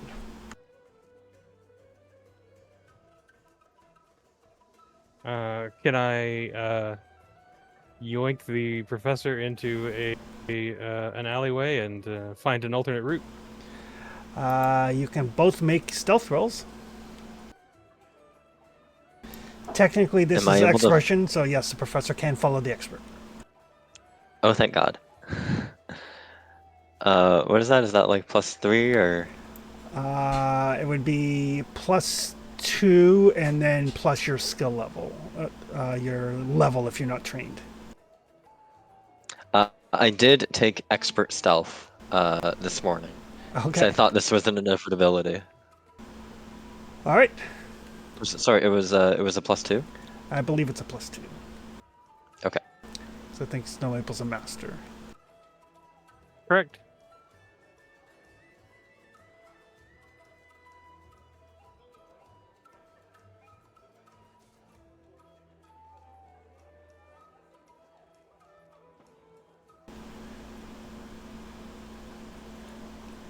Uh, 23. Right. So as you guys duck into the alley, one of the guards is like, "Hey, wait!" Apparently, they did notice the professor. Ah, crap.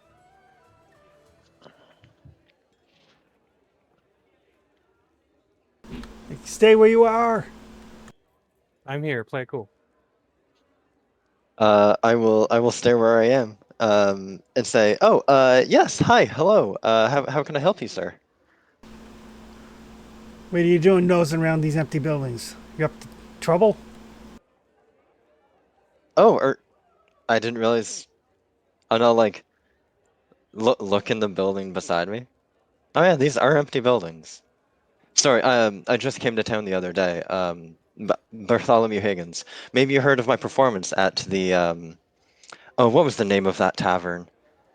But yes, sorry. Yes, new to town. Um, Pleasure to make your acquaintance, and I'll shake his hand. But sorry. I guess I must have gotten lost. Do you know the way to? Oh, what was? I'm asking you. Sorry. What was the name of the tavern we were staying at? The Velvet The Corner. Velvet Corner. Do you know the way to the Velvet Corner? Is that this neighborhood? Is it the next one? Hey, give me a deception check. I would love to.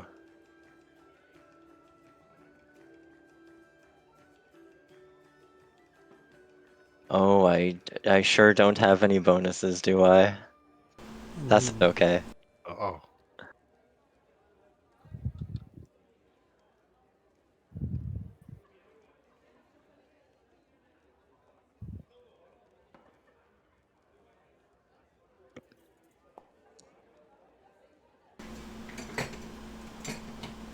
It's like you're in the wrong neighborhood for the Velvet Corner. The Velvet Corner is over, kind of points in the general direction, vaguely helpful, where you know the Velvet Corner to be. It's like, be careful, bad neighborhood here. Some folks might get desperate, resort to violence or, well, violence. I see. Well, thank you very much for the help and for keeping me safe.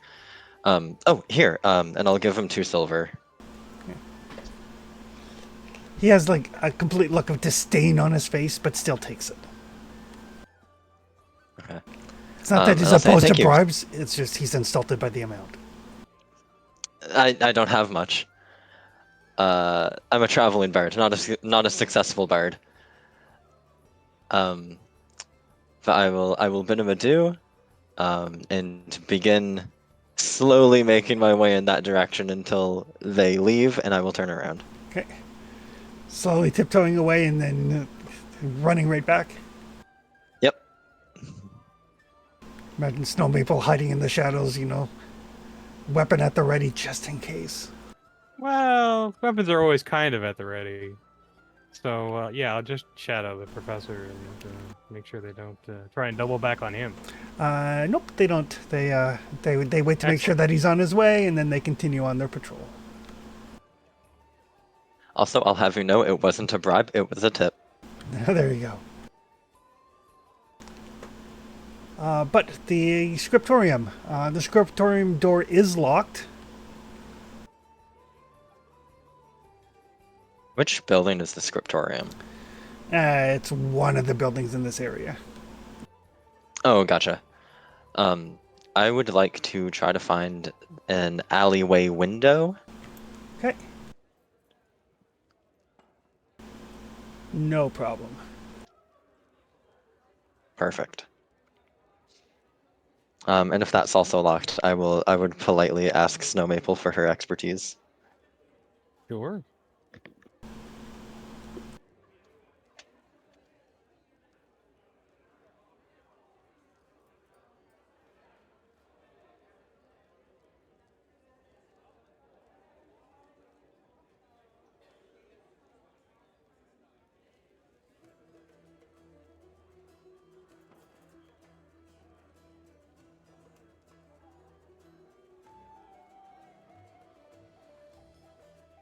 But what's the scriptorium looking like? Is this like a mess of everything? It looks like it's like the town hall records and all that sort of stuff. It's been abandoned, but it's not disheveled. It hasn't been broken into or anything of that nature. Ah, sweet. Well, you can't say that anymore. It's probably the safest place in town. Oh wow, look at this place. I made a map for like parts of the town, and I wanted to see like, can I use Dungeon Alchemist to make like a city street? Turns out I totally can, just in case you guys started trouble. And I'm like, well, Oh, this looks awesome. I may as well show off the map. Trouble? Us? No. Surely not.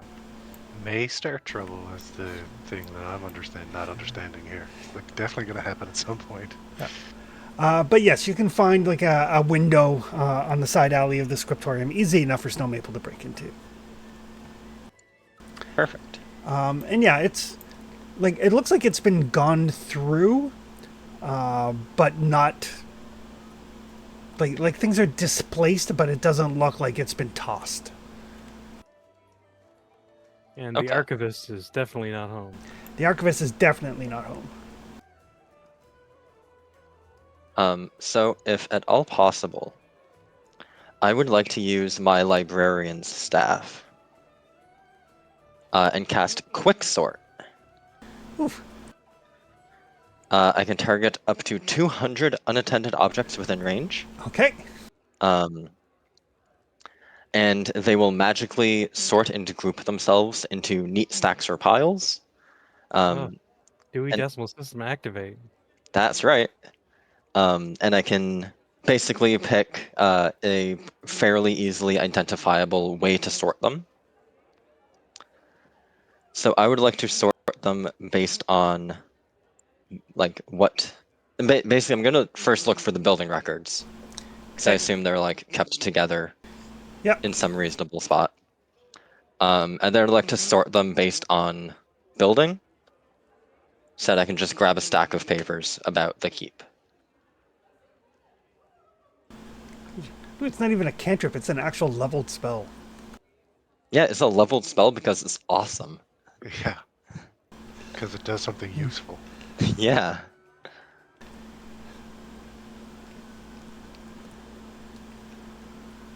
Duration is up, so it might take up to a minute to sort all of this stuff. All right. Yes. I imagine there's a lot of papers rustling just everywhere all over this desk. Yep. So yeah. So you kind of activate the spell, and yeah, the papers start flying around and sorting themselves into like neat little piles. It looks like something out of like a Disney flick. There's ducking as like books and papers fly overhead and get into their sorted piles. There's like a desk drawer that basically starts to move as the force of the paper within it forces the door open, and it flies into the stack. Like, it's fairly impressive as everything sorts itself into nice, neat, orderly little stacks. That's cool. Very good. Making So what it, are we? So you can find. I mean, it is like the town record hall. So like permits for this and applications for that and all of that sort of stuff. But amongst the papers, you find documents. It seems like parts of the fort are not new construction. Part of the fort's much like how you guys built Leighton on the foundation of the Stag Lord's fort. There was something here yes. before Times. Drelev Keep was built. Perfect. And it seems like the dungeon is part of that original construction. And it includes a route that leads out into the Hook Tongue. Like a secret passageway from the dungeon out into the Hook Tongue. So whatever was here previously might have been a keep or a monastery or a castle or God only knows what, but they had an escape route through the dungeons, out a tunnel into the swamp. Okay. Okay, very cool. Yeah, I will store those papers within my staff. Okay. And are there any other notable buildings with documents about them? No, there's requisitions for the building of the Temple of Aristil and, business permits for the various businesses and all that sort of stuff, but nothing else of note. Okay, that's fine. Well, I will head back to the window that I got Snow Maple to guard and rap a tap tap on it. Yeah. And big thumbs up. All set. Yeah, It looks like there's an entrance to the dungeon of the keep through the hook tongue. Ugh. Do not look forward to going back into that swamp. Basically, it's Definitely actually not. it's not far on this Fort Drelev map. Yeah, wouldn't be. Okay, cool. So it's, you know, like 200-300 yards along the lake shore from the fort.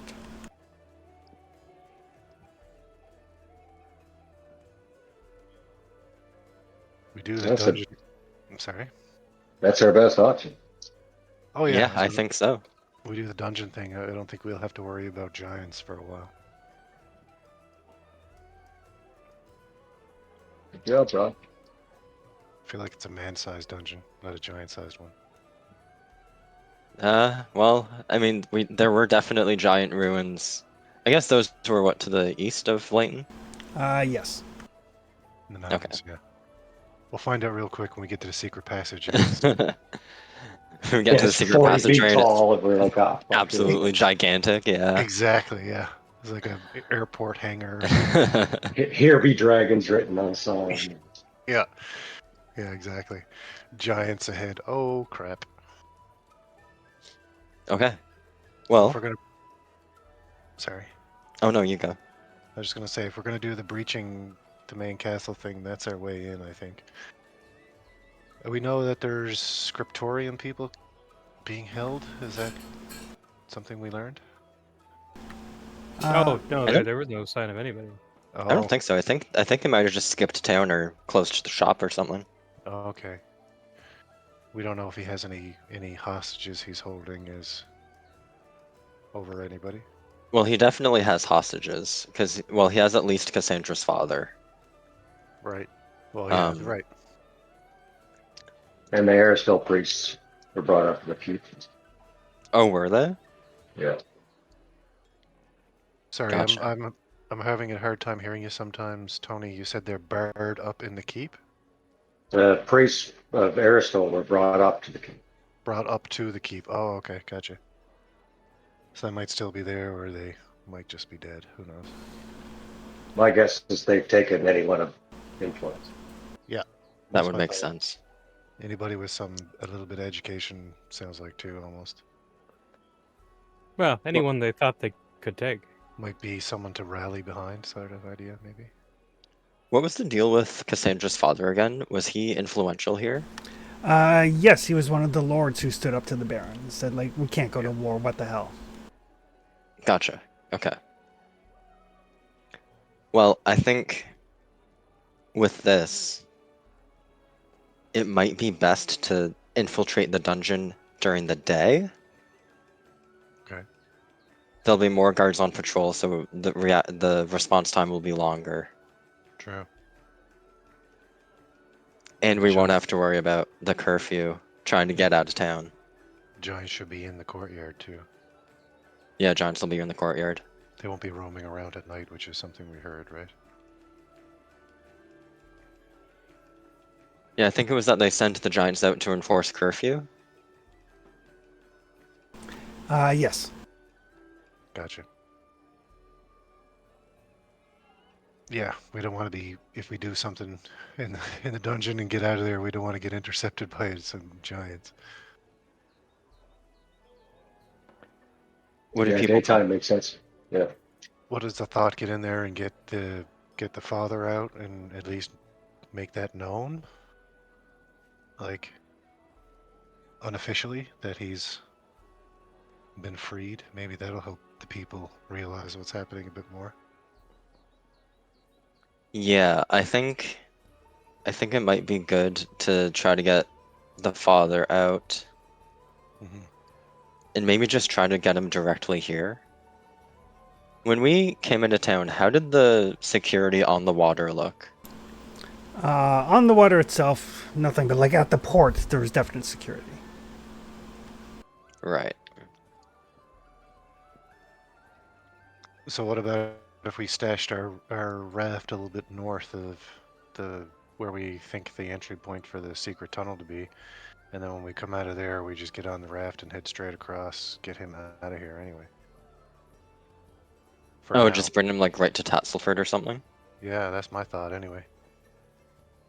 Like if he's around here, the Baron will be able to get his hands back on him and do That's true. more. I If we're, think we're going in the keep, we can hang the Baron on the there.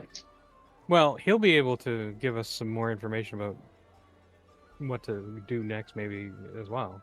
True, because we haven't really come across any cut or dry sort of situations where we can gain any headway. You know what I mean? yeah. And I mean, depending on how he feels, it's possible he might just not want to leave while the town's like this. That's true too. I'm thinking it might be better for the cause if we keep him in town somewhere safe. Mm. That might, not be the easiest thing, but At some point, people can see him, know he's alive. Yeah. True. he'll We give won't know hope. anything until we get in there, right? Risk reward. That Yeah. he could already be dead. So that's, yeah. Also true. Yeah. So in that case, do we maybe tonight we'll stash the raft up north, and in the morning we can head out, maybe through the forest, and sneak in? Sounds good. Yeah. Sure. Yeah. Okay.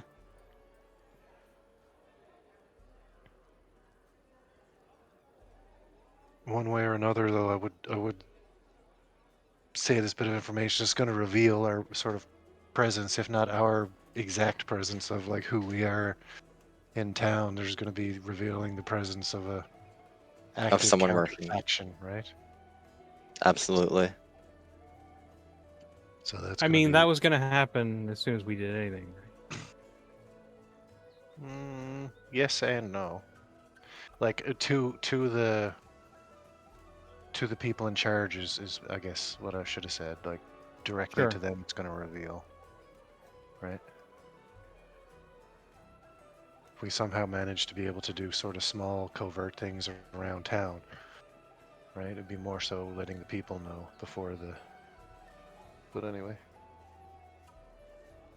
I mean, if there's anything we can do in town, like pressing, like to help people, maybe we could do that first. I mean, we could always try to talk to some people and see what's what. Hmm. If we want to try and work the hearts and minds a little more before we engage this plan. Yeah, because like to get a bit of sort of direction game-wise, I do remember that there was a mention of like a revolt point system or something, to where once we gather enough, or do things that would promote or get us points added to this total, the people will be sort of more, if not on our side at some point. Yeah, it's less a revolt system and more of a liberation system. Okay. So it's not so much how close are the people to revolting, it's how free are the people.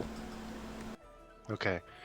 And by that same token, are there specific events / encounters listed that we have to do that, or are they just sort of like guards reduced by this amount of whatever, these many people given a better chance at life? I don't know, like just sort of vague things.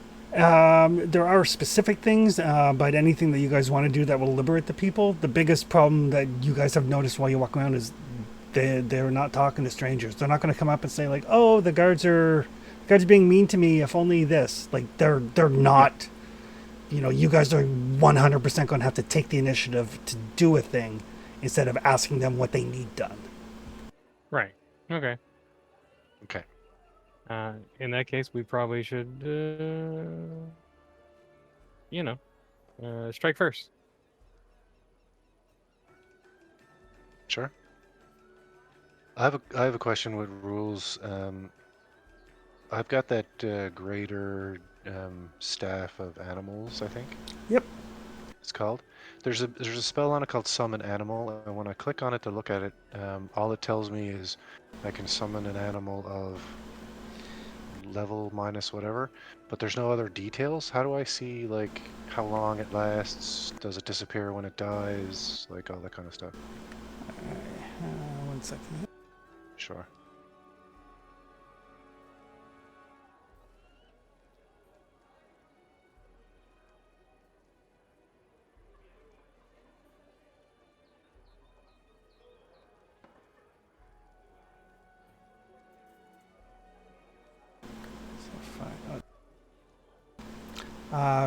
So it has summon animal. So if you cast it, so the spell itself is sustained. So it takes an action every turn to sustain it. When you sustain it, the animal that you summoned gets 2 actions. Okay. And you can cast it as level 2 using 2 charges, or level 3 using 3 charges, and then the level that you casted it with determines what is summoned. Mm-hmm. So if you cast it as a 2nd level, it'll summon a 1st level creature. If you summon it at 3rd, it'll summon a 2nd level creature. Okay. So things that are like significantly below your below your level, but sometimes they might be useful for things. Right. Like if And you like a description. sorry, go ahead. I was gonna say like a description of the spell though. Is it like it's basically the animal version of what I've seen happen in combat before? Like these things when they die, they disappear. Yep. They appear from nothing. Yep. It creates them. It summons them forth. Okay. So this is not like a slightly altered version where it brings them in from somewhere on the landscape No. because of No. It summons them. primal nature or whatever. Yeah. Okay. So like level 1 would be like a riding horse. Sure. Or a velociraptor. Right. And level 2 would be like a giant viper or a giant monitor lizard. Or a leopard. But sort of story-wise, they're like a magical construct that exists and then ceases to exist when the spell is no longer in effect. Exactly. Right. Okay. No summoning a boar to feed the town. I was thinking fish from the water, but yeah, exactly. Hmm. Start feeding everybody in secret. It's like, come to me if you want food. In Pathfinder, Tom, does cornucopia have that like rider that eating a berry fills your stomach for a day? It, at the very least, it's I remember as being a meal. I'm gonna have a look at it now specifically though. Oh, maybe not. Maybe they changed it. Oh, damn. Okay. Oh wait, heightened. Eating 6 pieces of produce gives as much nourishment as 1 square meal for a typical human. I can create food for up to 12 people. How much of that can you do? 4 times a day. So 48 people in a day? Yep. Takes a lot of spell slots, but I could. Okay. When you say a lot, are we talking 4 spell slots? Yeah, my 4 highest. 4 highest, okay.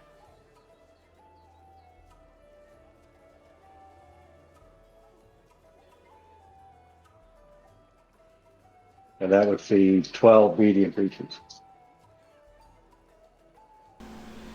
Gotcha. Of the 2,400 people in town. Yeah. Yeah. So It'll make a dent, but not a significant one. Yeah. I think we just go through this dungeon and figure out what we can figure out. Okay. Rescuing the Lord is definitely a good place to start, I think. Yeah, and the priests are there, right? So there's like I think there's a lot of side quests we could do just It by might getting open some ourselves. doors for us for future endeavors. At the very least, probably give us some insight into more we could do if we successfully get him out of there. Yeah, he might have some ideas too. Rick, so. Yeah, it's true. All right, let's try that in the morning. Then. All right, sounds good. In lieu of a lack of any other better option, I agree. We were gonna move the raft at night, though, right? Oh yeah. So yeah, you guys already have the raft kind of stashed upriver a little bit. You're just going to move it a little bit further, or? Well, I think we're gonna have it at the entrance to the sea. Oh, gotcha. Yeah. Yeah. Kind of bring it around so if you need to retreat, you can retreat to your raft. Yeah, and so that we can get some prisoners on it to get them out. Perfect. If need be, just straight across the water kind of idea. All right. Perfect. All right. So everybody can rest. Everybody can make sure they're at full hit points. Everybody can do their daily prep. And we'll take a little bit of a break because I need to get something to drink. Okay. Sounds good. Ooh, you're going to cast Augury? Yeah, let's find out if this is even a remotely good idea. Predict results up to 30 minutes into the future. Oh no. Oh, so I'll have to do that before we go in. Yep. Oh, okay. Okay, well, I'll hold on to that. 10-minute break. Okay. Sorry, real quick. I put the staff on my character sheet, and now it's telling me prepare a staff. Yep. So the way staves work is it has number of charges equal to your highest spell level.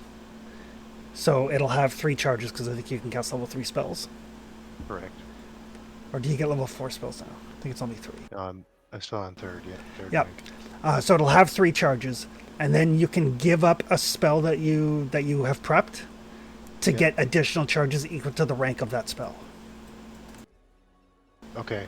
So it already has 3 in now, but if I want to prepare it, I'll expend one of my spells and add more charges to it? Exactly. Okay, so if I don't do anything in the prepare, it's already got 3 anyway. Correct. Okay, gotcha. I put a 3rd level spell in mine just to give it 8 charges instead of 5. Yeah. Okay, I got you now. Yeah, so if I don't want to do anything with my... Well, right now I got Fireball in that slot for me, so if I don't want to do anything with my Fireball, I can give that up and give my staff some more charges. Right. Or you're like, I never cast my 1st level spell, so I'll give it 1 extra charge. Okay. And this only happens in the day. It can't happen at any other time. Correct. It's when you do your daily preps. Yeah. Only during preps. Okay. Groovy. All right. That's all I need to know. Thank you. Perfect. All right. So we'll take a quick break so I can get something to drink and everything, and then we'll be back. All right, sounds good.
elixirs to look for traps and hidden doors.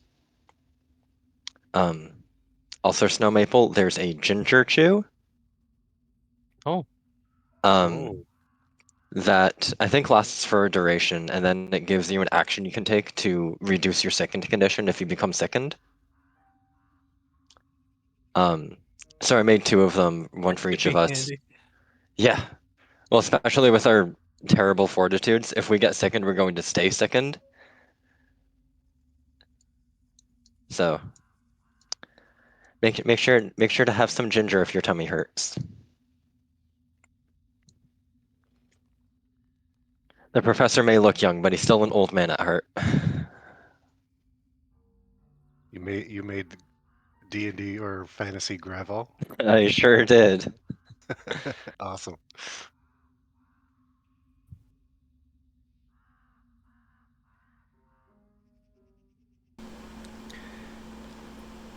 Alrighty. Just sorry, real quick. But when you say all of us, is Gratch included in all of us? Yeah, there should have been. For the swim stuff, I mean. Yes, I just made 1 too few. Haha. Okay. There should be an extra 2 in the party stash. Gratch is a really good swimmer with his athletics. Okay, now there should be 1 for everybody. Are we allowed to take multiple elixirs, or do we have to worry about stacking issues? Elixirs are fine. The issue are mutagens. Mutagens have the Oh. polymorph trait, so they can only be under the effects of 1 at a time.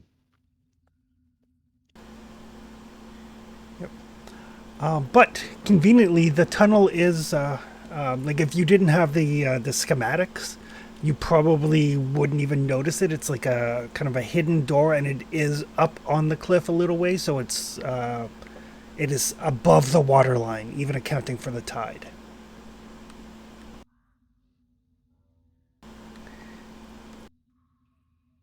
All right, Snow, leaves you. Sure.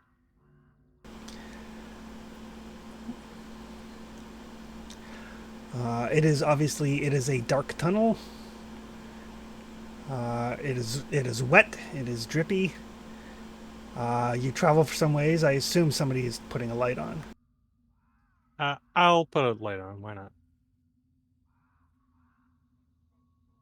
I'm gonna lead the way.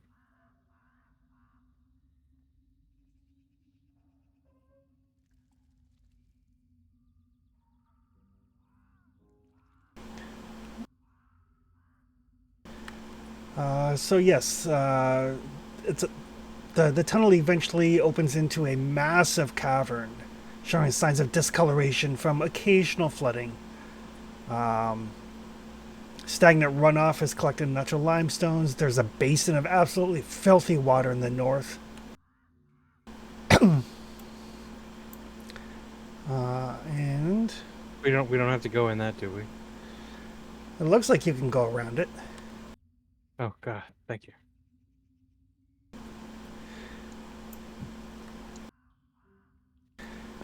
I bet there's going to be a river plesiosaur in it. Let's not. Well, Professor, why don't you give me a seek roll? A seek roll? Okay, sure. Since I'm okay at those. I assume you're like casting your eyes upon the murky water. I sure am at some point. Let's seek. Should be under your basic action macros. Yep. Perfect. Just, yeah.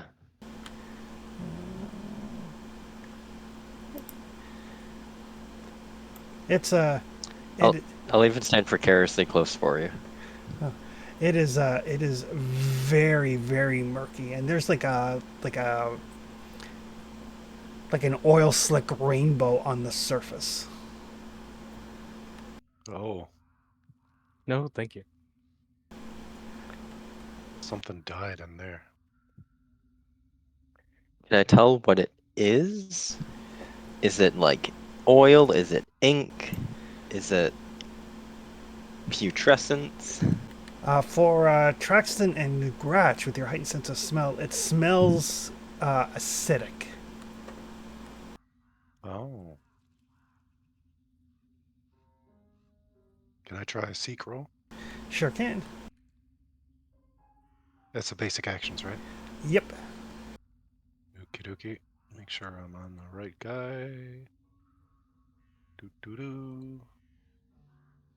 Hiya!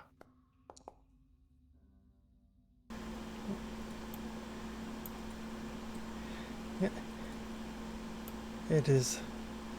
It is definitely a pool of water. You think? Definitely murky, Definitely very murky, I think. and I'm not sure. definitely not at all moving in a way that it shouldn't move, since there's no wind down here to cause waves. If I notice that, I'll take a step back. And as you do, um, some of the oil slickness kind of like shoots out these pseudopods and starts to drag itself to shore. Yeah, that's fairly big. Oh, what the? What? Oh, there's two of them. Poop is attacking. The No, goop, he's good. the goop It is moves. attacking. Icky. Rude.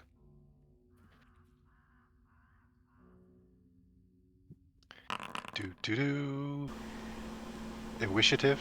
Initiative. Mm-hmm.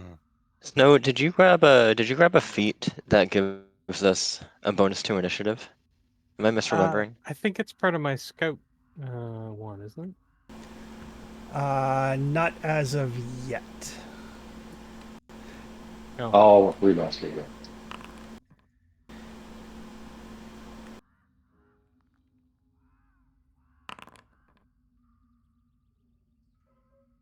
That's what I have from scout so far.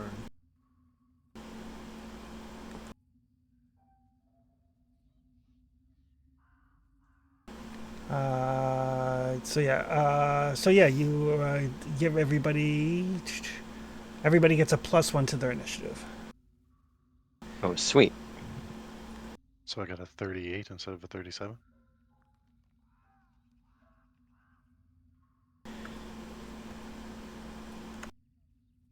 It might automatically trigger, Don, if you put Scout's Warning on yourself. Maybe? Oh, I'm not sure.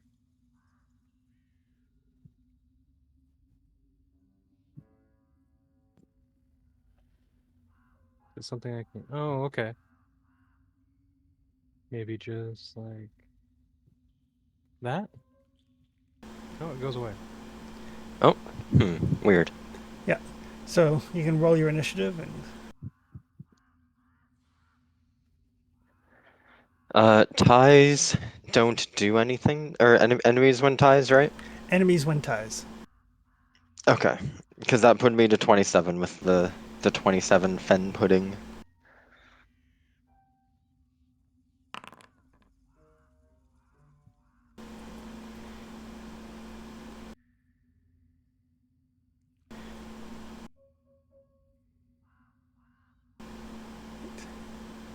One sec here.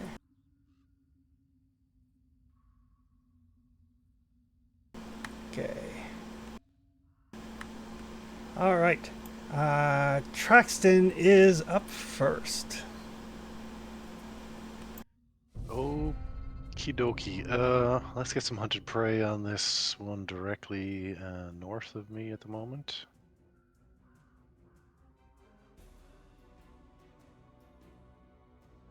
I'm gonna move to there. I'll throw Gratch an action so he's active. I'll get him to move to there. He's gonna support. And I'm gonna try and separate this thing from its animating force, whatever that happens to be. With attacks. Huh. Just two. Oh, can't get any worse than that. Rerolling time. Oh, notably, that was just a miss and not a critical miss. Oh, Yep. okay. I thought a 1 is always a critical miss or a crit miss. Nope. And a 20 is always a crit. One degrades your success by 1 level. Ah, okay. So that means their AC is at most 20. Yep. Gotcha. That's what the math says. All right, so here's damage and 2d8 from my boy. And offhand. Ah, at a crit on the offhand. Lovely. Love it. 4d8's coming in one moment. And damage. Okay. Okay.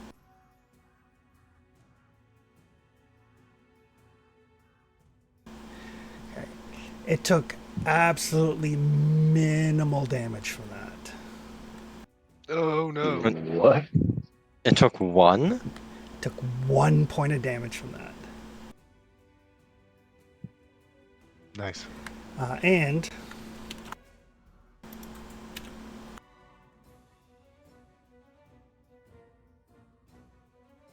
Oh, it's split.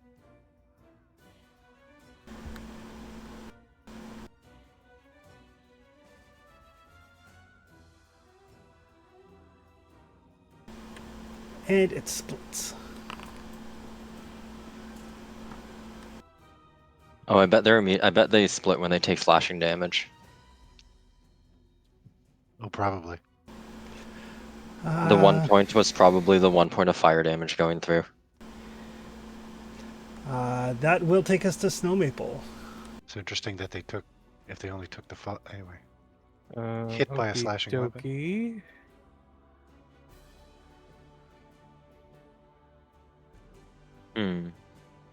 First action, we'll do battle assessment. Okay. So perception against deception or stealth, whichever is higher.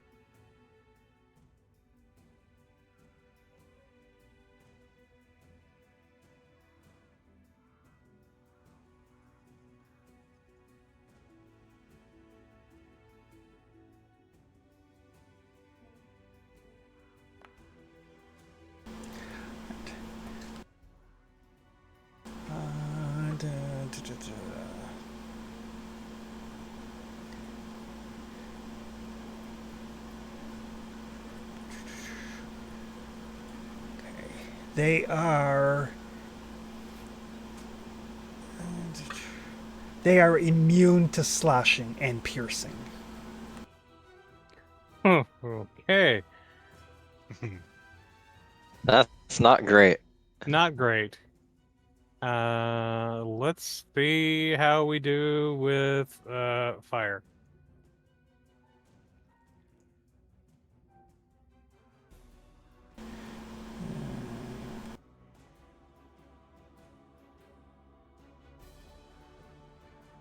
Yeah, that looks good.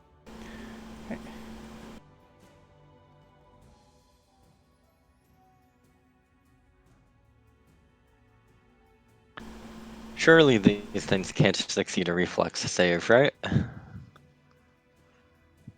Let's hope not. Just wait. Just wait.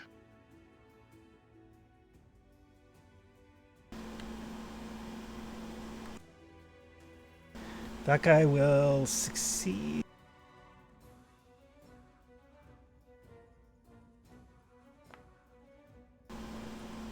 That guy will fail.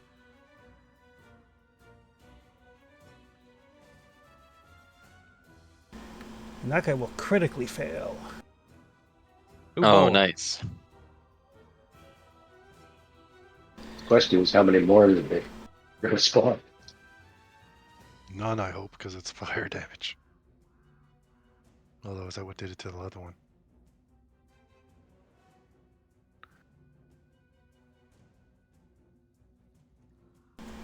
Fire seems to be effective and does not cause them to split.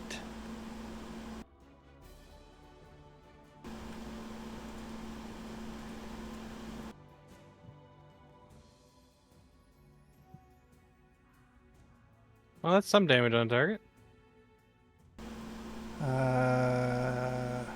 Is that all three? Yeah, that's all three reactions. That'll take us to Flower. You're right. All right. We have big, nasty pudding things. It's pudding. You love pudding. I love pudding. First things first. We're gonna rage.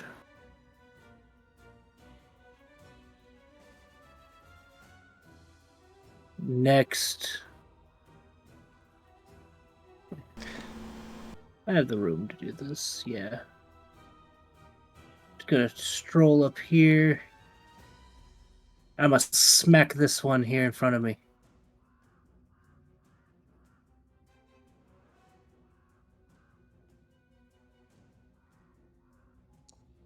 There you go. Crit on a 10. Which is insane. With bludgeoning damage. Kick its ass, please.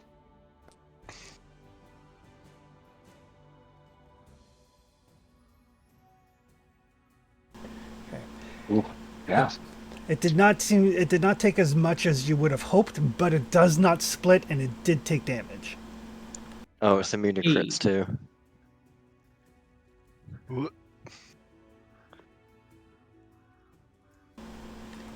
A boom. Is that it for Flower? Yeah, that's all three of my actions. Okay. Father Liam. Oh, I need Flower to make a reflex save. Oh, yay. I'm good at those. I'm good at those.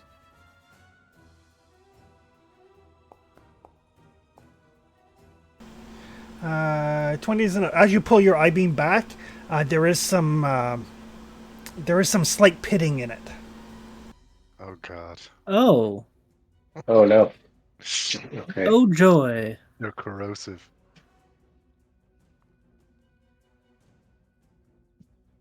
I guess they did smell acidic. Don't get any on you. Yeah. We love that.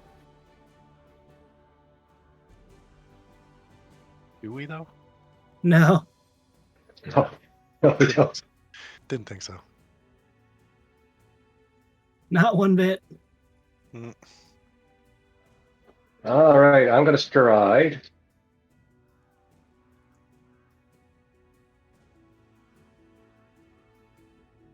Here, and I'm going to electric current.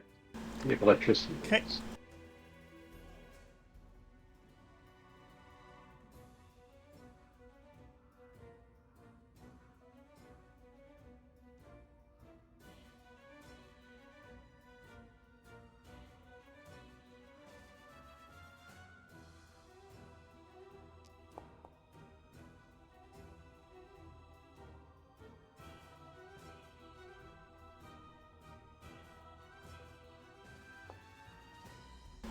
Ooh, that'll critically fail.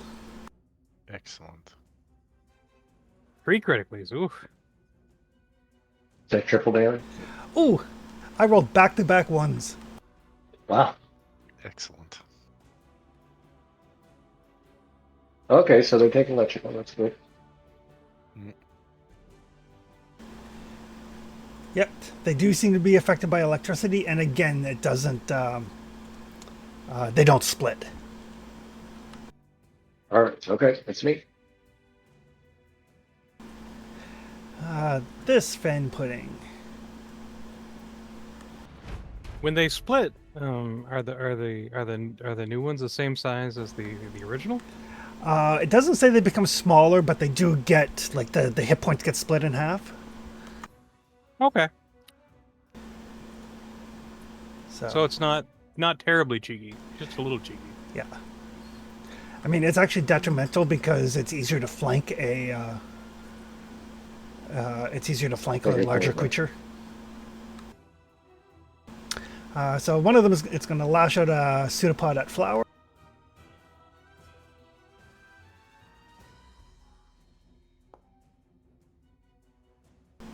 You're going to critically hit Flower. I don't like it.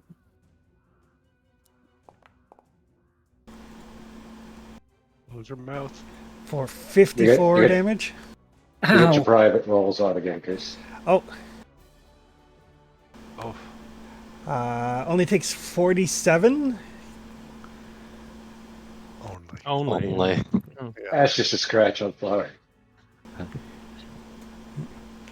And then it is going to make a free grab attack.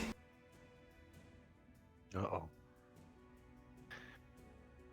It's gonna put you in its belly if it gets you. It is grabbed. Oh no. Your clothing and stuff takes 22 acid damage. So yeah, like Flower's like non-magical clothing starts to like melt off of him.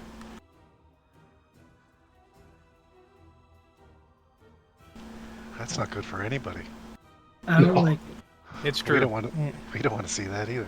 And- Next party expenditure, acid-proof boxer shorts for Flower.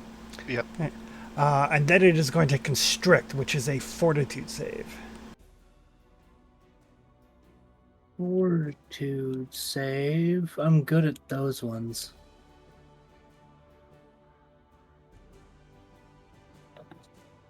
Uh, 34 is a critical success. Yes. That will take us to the professor. Yeah.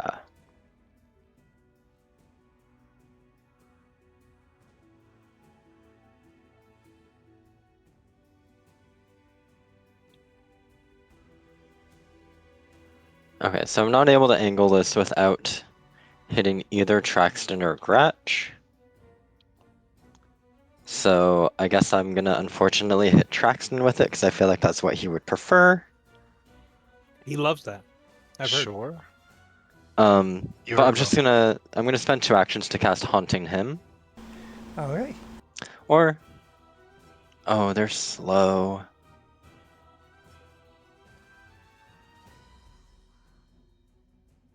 No, scratch that. I'm gonna spend an action to draw my Caterwall Sling. Okay. And I will spend 2 actions to cast Scatter Scree. Right. And I'll hit the same 2 guys that Bishop Liam hit. All right.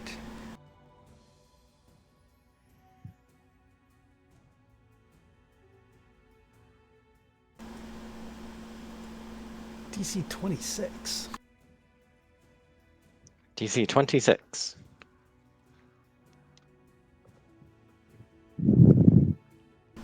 That guy will at least succeed. He succeeded on a like 17.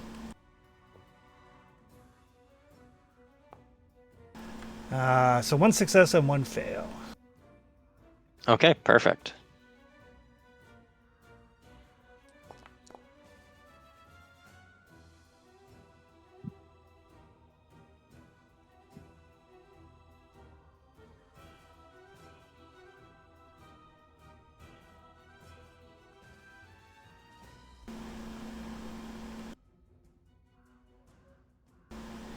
Not quite enough to put it down.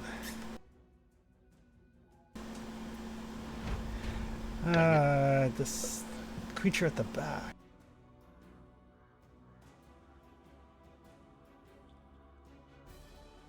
Did you get the 16 damage on the guy holding Flower? It was 16 on the other guy. It was only 8 on the one hitting Flower. So, Oh, gotcha. oh, I missed the half damage though.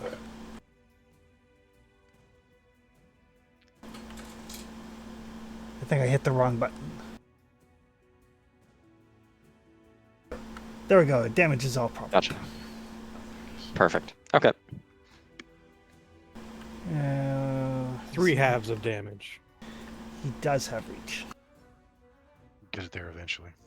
So one of these things is going to glom forward, and then it is going to strike at Gratch.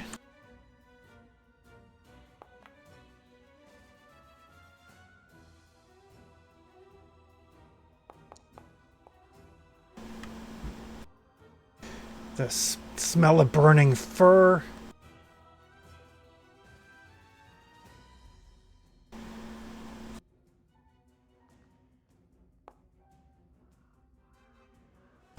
And succeeds on his grapple. But that is all three of its actions.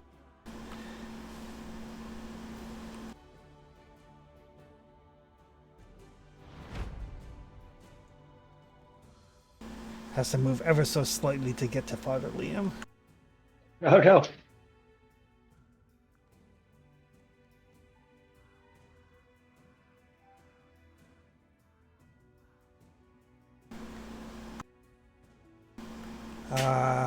It will critically miss. So it can't grab, so it will try to attack a second time.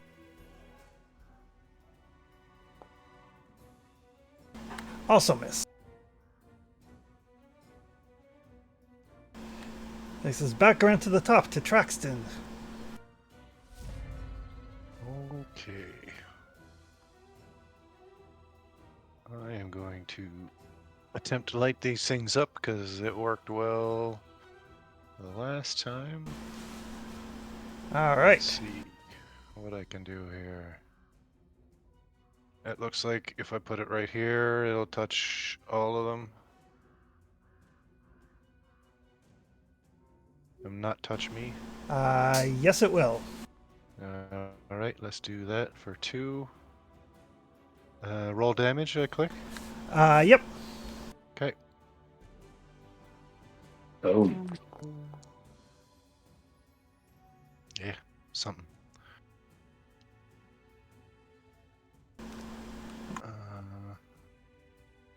DC 25.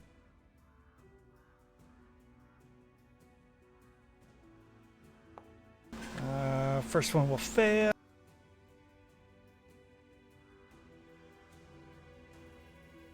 The badly wounded one will critically fail. Excellent. And the third one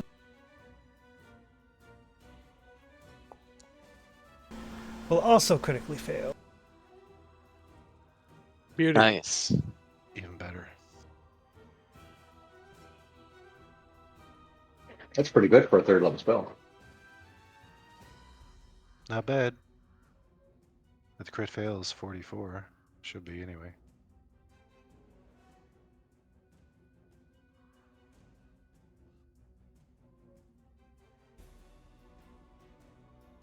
Oh, splat. Yellow splat. Beautiful. Okay, I got 1 action left. Gratch is grappled now, right? He is. Okay, so I'm going to throw him my last action and give him 2, so he'll try and break the grapple. Okay. That's an athletics, right? It is. Okay.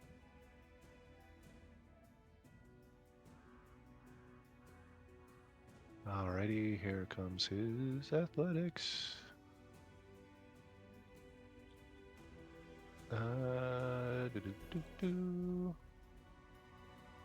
Hiya. Ugh.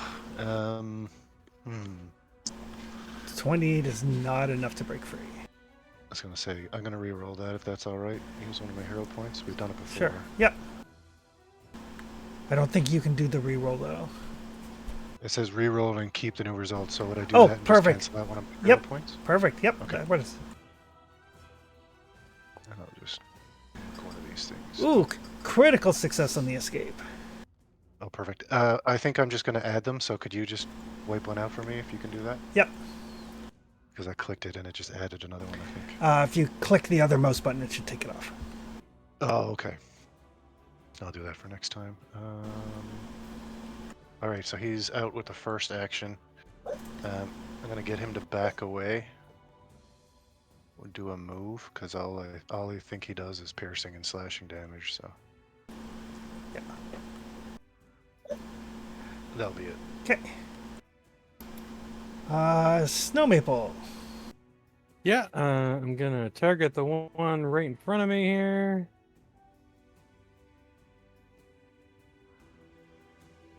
Gonna cast my cantrip.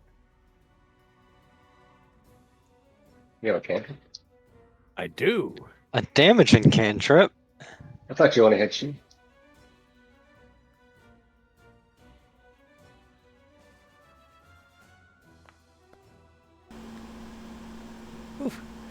Critical hit on the Ooh. cantrip. Okay.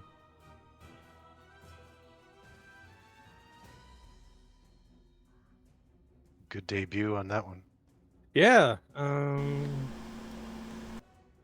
It doesn't let me critical. Yeah, because it doesn't do. It'll take double damage and persistent fire. Hmm. Ah, okay. There's a thing for double there. So double that? Yeah. Yeah. So give me 1 sec here. Oh, that's not it. You immolated yourself. You got targeted maybe? Nope. Give me 1 sec here. Ooh. Oops, sorry. It's good damage anyway.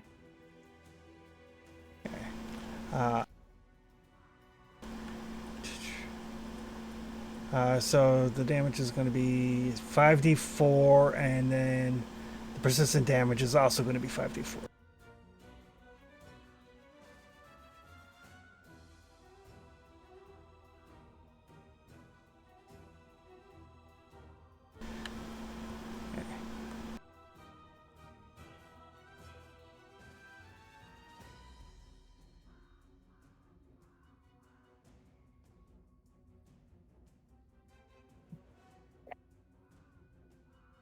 Okay, there we go. I got the persistent fire damage done.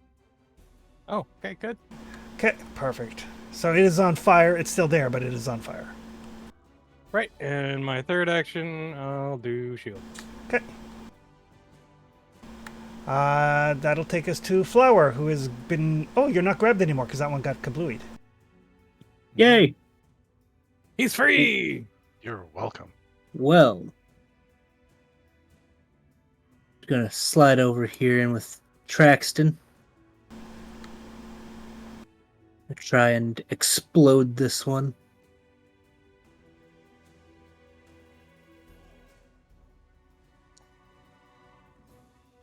Oh, you know what? You can't get worse. I'm gonna hero point it. There you go.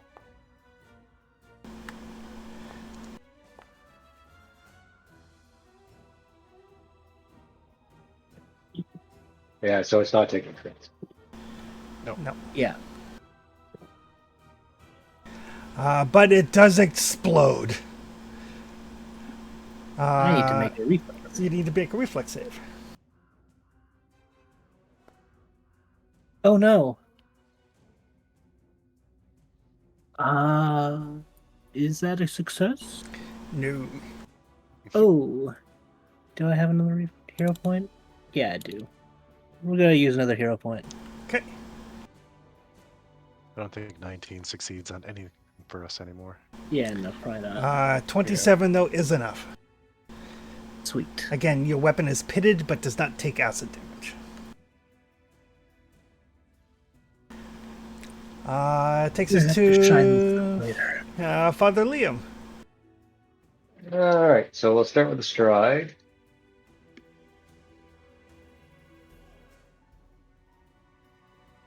I will raise my symbol.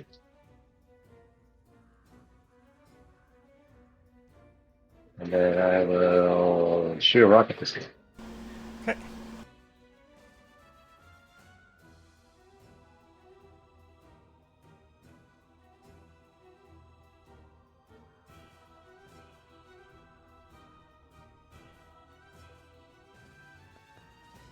Yeah. Okay. That is a miss.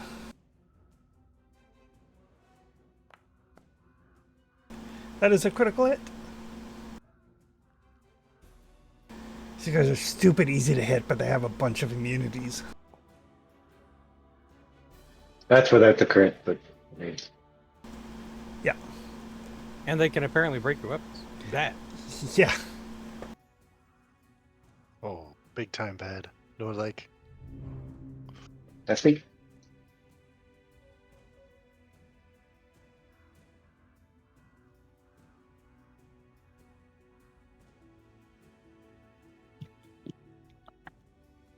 I'm going to spend my first action to throw a much smaller rock at it.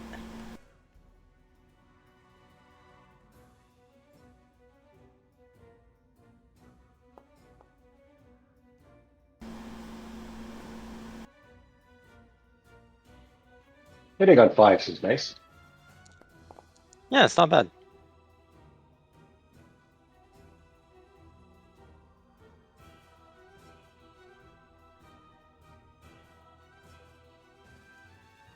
And then I should have done this the other way, but I will exploit vulnerability on it. All right.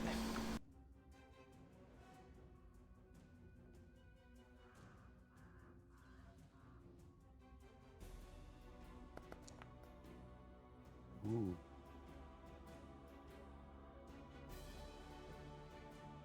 Okay. No weaknesses, no resistances. Immune to acid, critical hits, piercing, precision damage, slashing, unconscious, visual, and mental. So this thing hates me twice. It certainly does.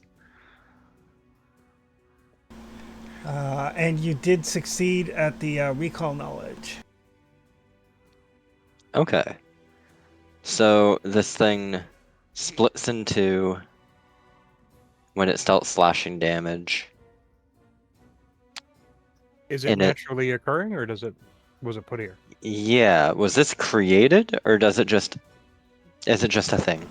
This is a rare variant of a black pudding. Known as a fen pudding.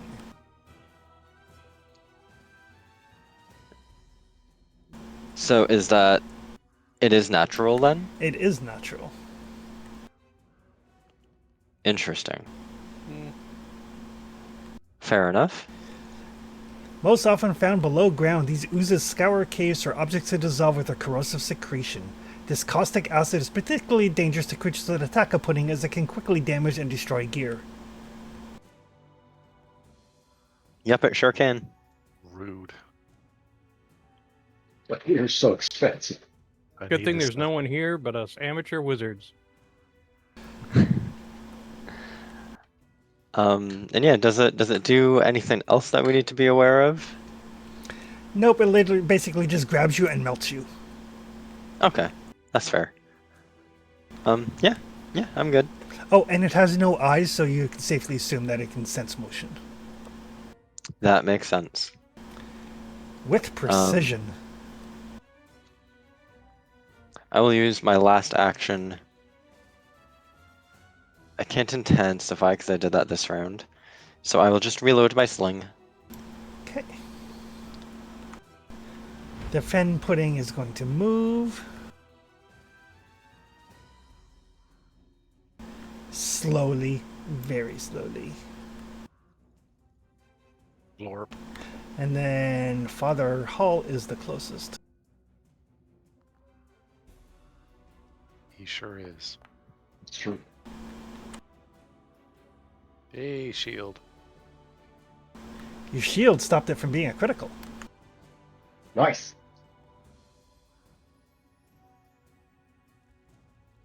I don't know if I want to block this. Wait, what? Oh, they've updated my amulet's abeyance, so now I get a pop-up Yep. when I can use it. Very cool.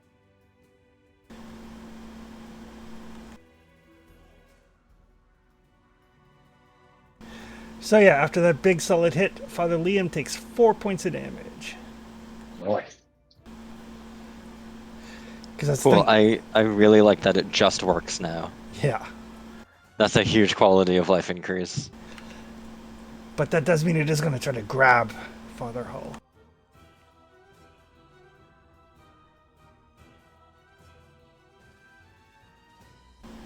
But fail. Not with a 27. I think. That will take us back around to Traxton. Okay.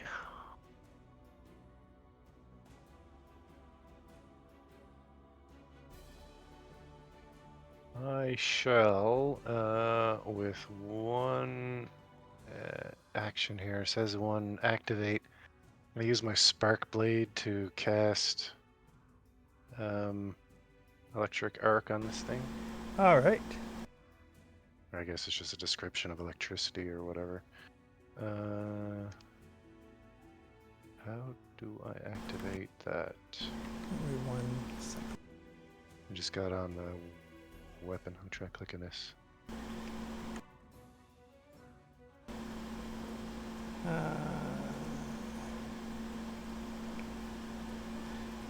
So yeah, I just got a window.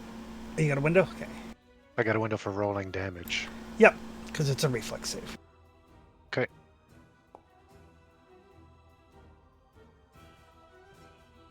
Something better than nothing. Yeah.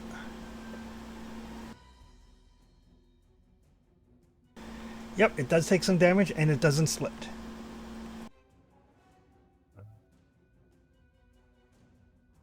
I will use my other action to put...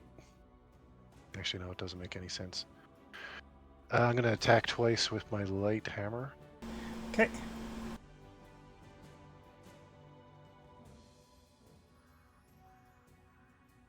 Drop the long sword. Guessing that light hammer is about to get a lot lighter.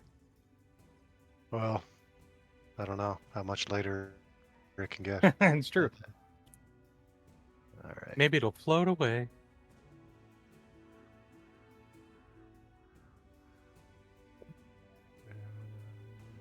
Strike.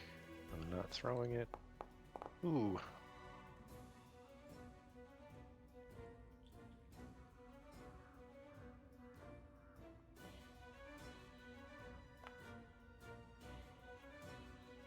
Giving something purposely low AC and then making it immune to critical hits just seems mean-spirited.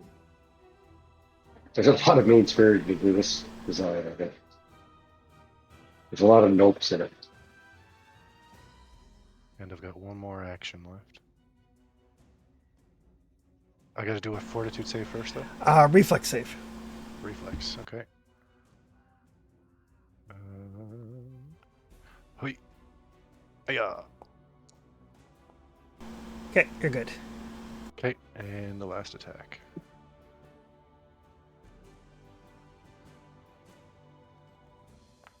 I think that hit. Yep, 20 does hit. Perfect. Damage.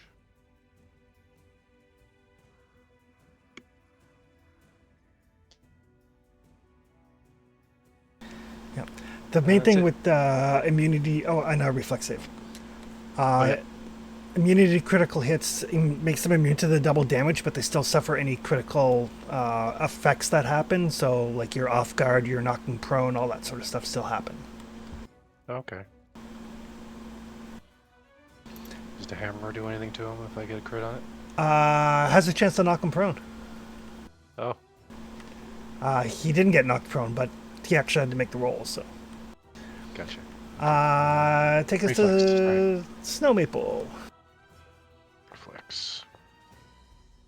All right. Ooh. 25 may not be enough. Nope. Okay. So your hammer's going to take 3 acid damage. That's not enough to get through the hardness, so... Okay.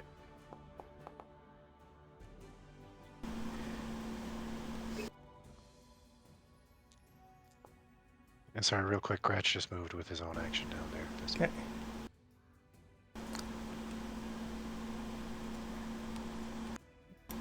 And that's a critical hit, so it's going to take the fire damages. The persistent.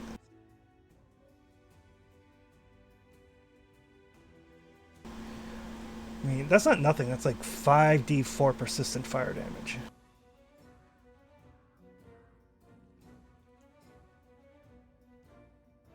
I mean, without my precision damage, that's better than my actual attacks. Yeah. That'll take us to Flower. All right. We're gonna squeeze over here. And we're going to try to make them explode again.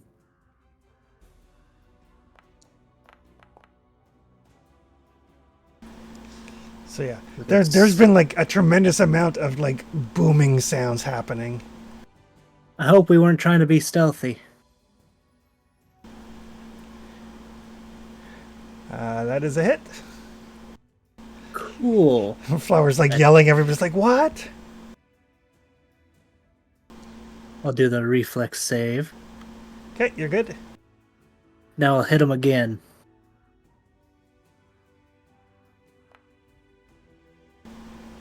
Only a normal hit.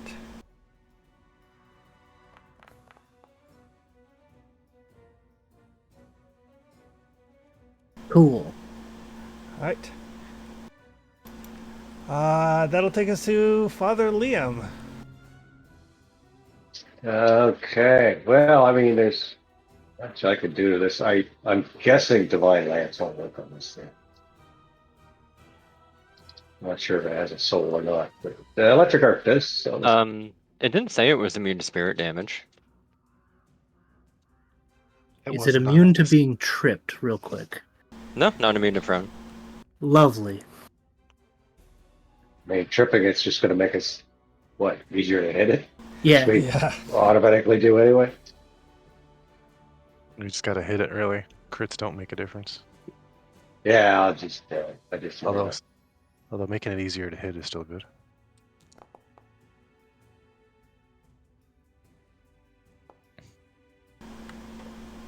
Oh, it will only fail.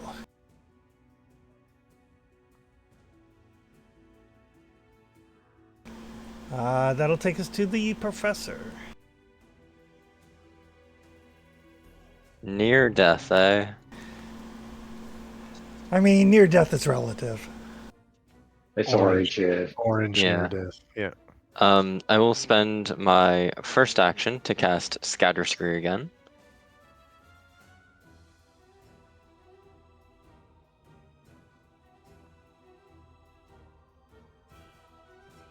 Well, my first two actions, rather.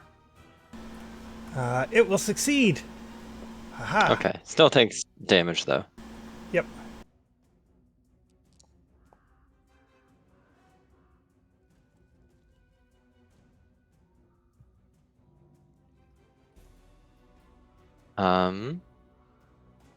Oh, I already... Sweet, that's on my my thing. So I will attack it for my last action. Okay.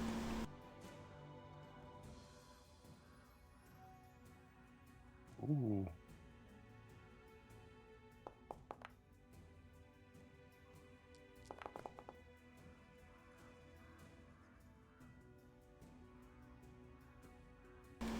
It is And still near that'll be death. me.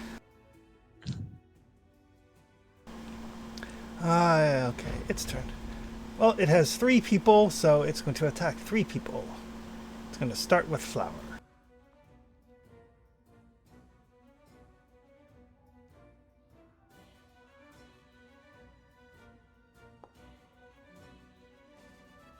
Ooh, it missed Flower. It was targeting Liam, by the way. Oh, was it? Oh, then I guess it. Interesting, yeah. Then I guess it missed Liam. Yep.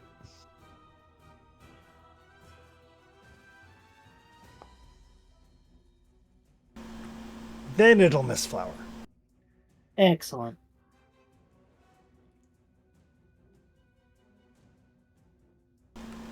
And then I knew it. it'll just barely hit Traxton. I knew that was coming. I was gonna say something about as long as I'm not first, but I was holding my tongue. But I knew it was coming. At least it's got no more actions left. Yeah. It is going to hit for 26. I'll block 12. I can technically strike it, but I'm not going to. Probably not a good idea, no. Unless we got lots of AoEs left. And that'll take us back around to Traxton. Oh, wait. I need to take a bunch of burning damage. It's a lot of persistent fire. Burn to death. Burn to death. Oh, into the red. Dang it. And it is still on fire. Oh, it's on extra fire if possible. Even closer to death now. Right, Traxton. All right. Let's gonna have to wail That's what it away gets with for having an oily sheen, eh? wail away with this hammer. Well, yeah. Although I feel like being mostly moisture would shouldn't be able to be on fire, but I'm not complaining. All right. I do appreciate that Traxton has carried this hammer for like forever. It's like I don't even remember where I got it, to be honest. it's been on his belt for Started like here. 3 years. Yeah, I just kept it because it was some bludgeoning damage and it's bloody well come in handy. All right, let's get some. Hopefully, get some attacks on this thing. Striking. Hiya! Oh, critical. At least it's hit. Doo-doo-doo.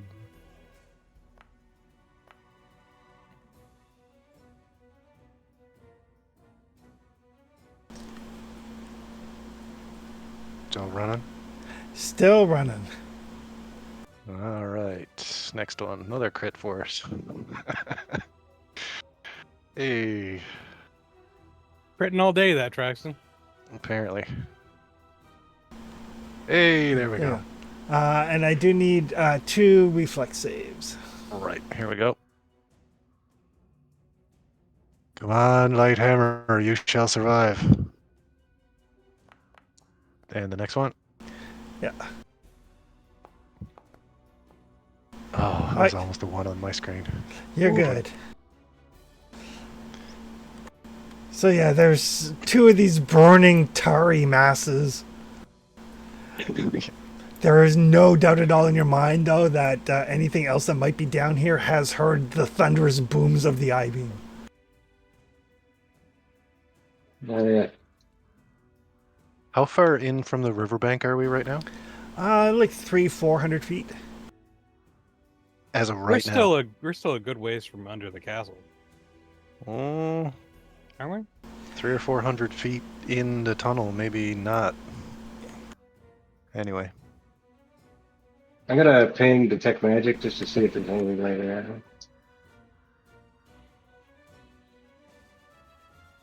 They might have ate some adventurers, so didn't dissolve something. They did eat some adventures, but they dissolved everything. Yeah. Yeah, okay. Let's Ruining the loot. let's take Jerks. a minute to patch everyone up before we keep going, right?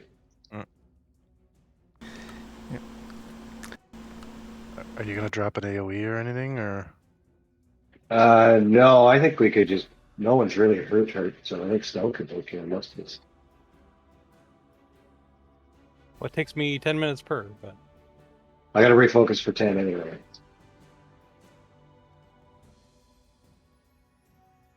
You're all out of focus right now? Not out, just. I mean, we're not gonna Okay. rush her. Sure. Well, no. So with Ward Medic, you can treat wounds on up to 4 targets if you're a Master of Medicine. let's see. I think I know. What does that Yep. mean? So at a combat, you can do 4 of us with 1 check or something all at the same time? Yeah, instead of taking 10 minutes per, she can treat 4 people at the same time. So 4 people with the 10 minutes. Gotcha. Oh, boo! My treat wounds macro still doesn't work. Should be able to do it off the basic action macros. Oh, right.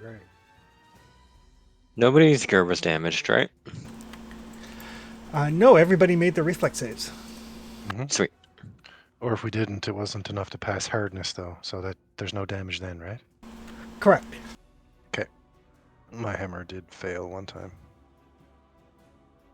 In that case, while Snow Maple is doing some medicine, I'll ask the good bishop to light up the end of my staff, and I'll stick it in the water and see if there's anything else shiny in it.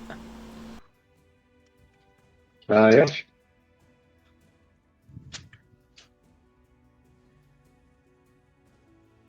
Gather round, ye who are injured. I have 34 hit points to contribute to you. Standing by. Or did you already get me too? I think you did. Yeah, I can get all of you apparently.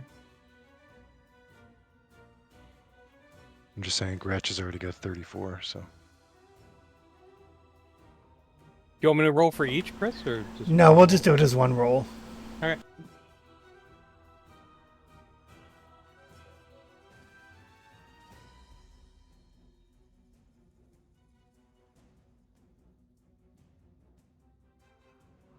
Oh, the efficiency. 4 for 1, yeah. That's a great little feat. That's really good. Yeah, I mean, it still takes 10 minutes, but treating 4 people at a time is great. Yeah. And yeah, as you basically look around through the murky water, there's nothing in there. You're pretty sure that murk floating on the top is like whatever remnants of meat couldn't be dissolved. Okay, fair enough. Well, I will take my staff back out and start thinking about how I can possibly deep clean it. It's all rat tails and Mountain Dew. It is important to note, though, that the water itself is not acidic. That's good. And is it a contained pool? Is there a communication to elsewhere? Yeah, no, it's basically just like centuries worth of runoff. Just collected here. Yep. Okay. So yeah, Snow Maple, there is a locked rusty iron gate. All right, let's see if we can pop this bad boy open. I should check it for traps though first, probably.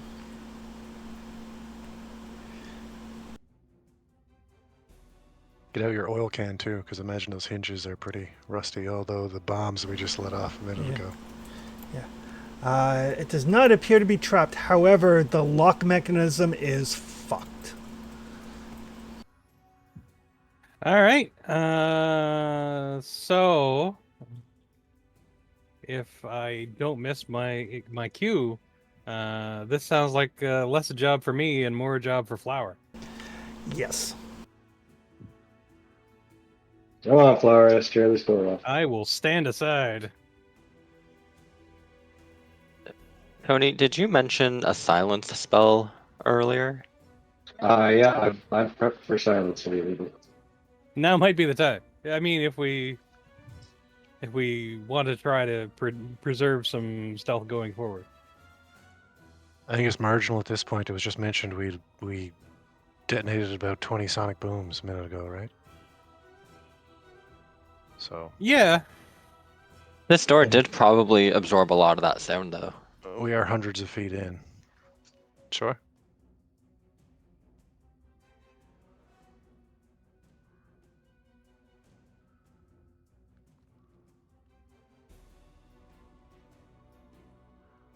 Oh, Flowers, be right back.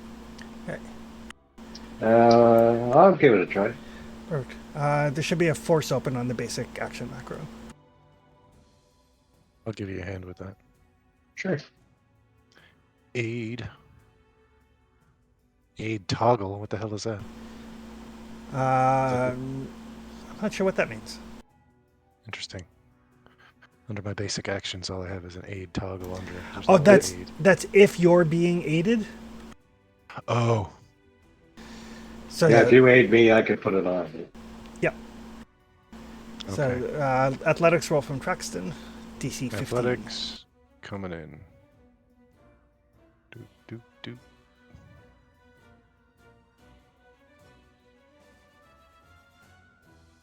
DC 15, do you say? Yep.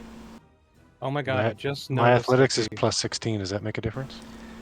Well, you might roll a 1. Oh, okay, fair enough. I just noticed the basic action macro has 3 separate bars. Encounter, exploration, and downtime. Yep. Never noticed that before. Oh, yes, it does.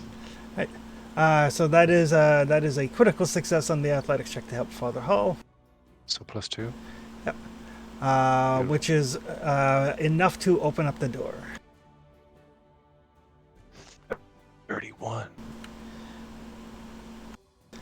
So yeah, you guys like pull and wrench, and like it's obvious this thing hasn't been open in quite some time, but you do manage to Mhm. get through. There is a tunnel beyond. All right. I'll slink forward and check it out. Branches off slightly north, and continues on to the west.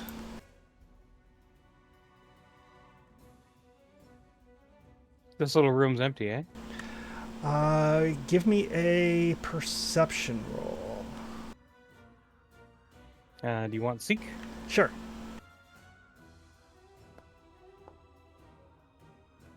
I always feel better about it when I can't see the result.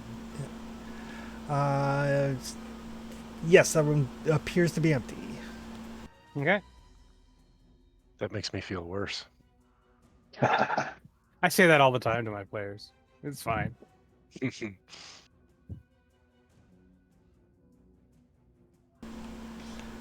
Actually, Traxton and Gratch, you guys can give me seek rolls because of your heightened sense of smell. Yes, please. Oh, it's a stinky empty room.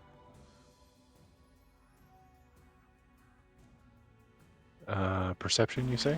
Yeah, seek roll. Oh, okay. Oh, if I have Gratch selected and I go to basic actions, will it give me Seek? It should. Yeah, sure, so it will. Yeah.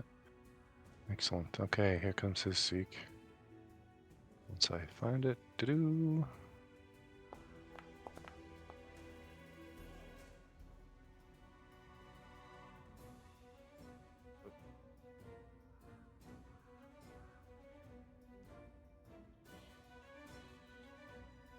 And mine.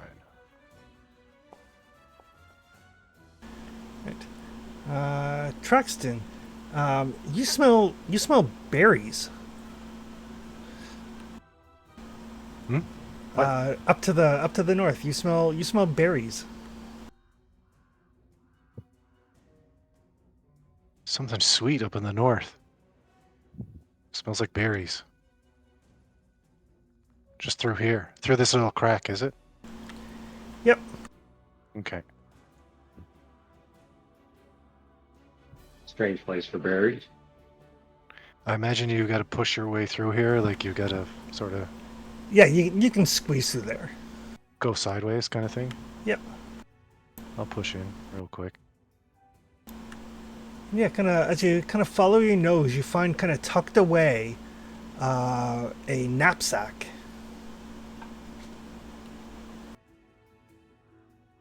Oh, Nice. that's where the smell is coming from? It is. Okay. Well, I'll slowly approach it, and I think I'll use the just the end of the staff because I have that handy, and just flipped open the lid, just the top of it, just to make sure. Just poke it, make sure it doesn't like animate and attack me or something swarms out of it, and if not, then I'll pick it up. Okay. It's a mimic. Yeah, exactly. Perfume mimic. No, it's a little knapsack. Oh, okay. Once I have it in hand and there's nothing else around here, I'll move back out of that space towards everybody else and have a look at it. So yeah, it's a sturdy leather satchel. It has 3 compartments fastened with large clasps. When you open it up, the first one is empty. The second compartment has no lining. And the third is lined with plush purple velvet and contains berry tarts wrapped in parchment paper. There are also 8 potions and a week's worth of rations. Wow. 8 Oh. potions? Yep. When I reach in for something, does my arm go in a little bit more than I expect it to? In the first pouch, yes. Okay. In the second pouch, you reach in and you can feel like cutlery. Like, it's like someone's picnic basket or almost. Hey, boo boo. I'll take an inventory of what's in there. There's like a place setting? Basically, cookware and cooking utensils. Okay.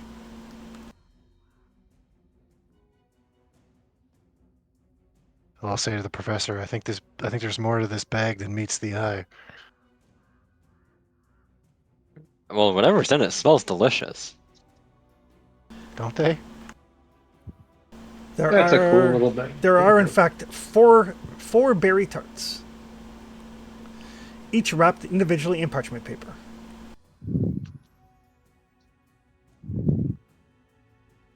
They don't seem to be like. The word I would use would be aged at all. Like it doesn't look like they're not moldy or. Nope, they are actually still warm. Ooh, Whoa. Okay. stasis bag. That's crazy. Okay. Do you think I should try one? I think someone should. I'll If try you want to one. give me a minute, I can see if they're magical, but I don't want to ruin your fun. I wouldn't judge you if you gave the first one to Gratch. Oh well, I'll eat half of the first one, and then if it's good, I'll give the other half to him. Yeah, it's good. It's like a freshly made like blueberry tart. I'll be like, yeah, they're good, as I hand the other half over to Gretch. And the Gratch like chomp chomp chomp. Yeah. They actually heal 2d8 plus 4. Oh. Okay. Well, Gretch has got some damage on him, so There you go. we will determine that they can heal you by that particular metric. Yeah, Healing tarts. 12. yeah. As Gratch is like eating, you see like his little scratches on his nose and like the acid burns on his face start to like heal up. Oh. The Turks are still warm? Yep. Mm-hmm. Oh yeah. Yeah, magic bag. Well, if it's not the bag that's keeping them warm and they are actually freshly made, there's a spell you can cast to find out what happened to its original owner, Oh, okay. but you could also save that. True. Yeah, we could investigate this a little bit a minute, right? For now. Oh yeah. We just take all the stuff. Yep. You guys can tell at a glance that of the potions, 4 of them are greater healing potions. Ooh, sweet. Oh, nice. You guys have enough enough experience there.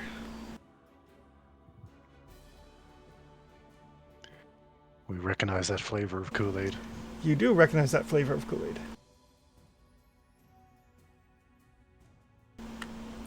And then this opens into like another fairly large like limestone cavern.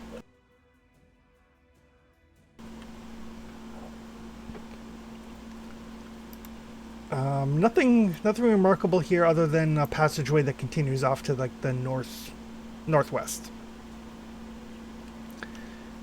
Yeah. Does the is it a different level or is it just like a rocky sort of stair? It's all kind of like it's all naturally occurring, so it's like an incline that leads up and around to the cave as opposed to being carved.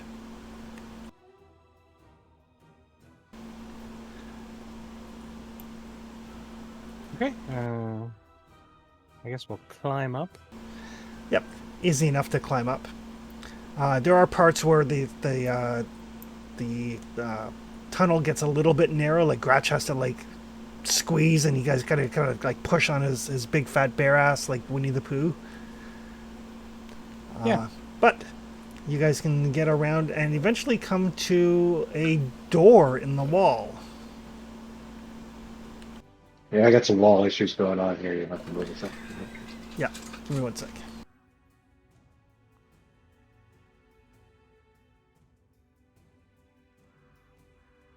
Gresh prefers to think of his butt as toned and scarred. Thank you very much.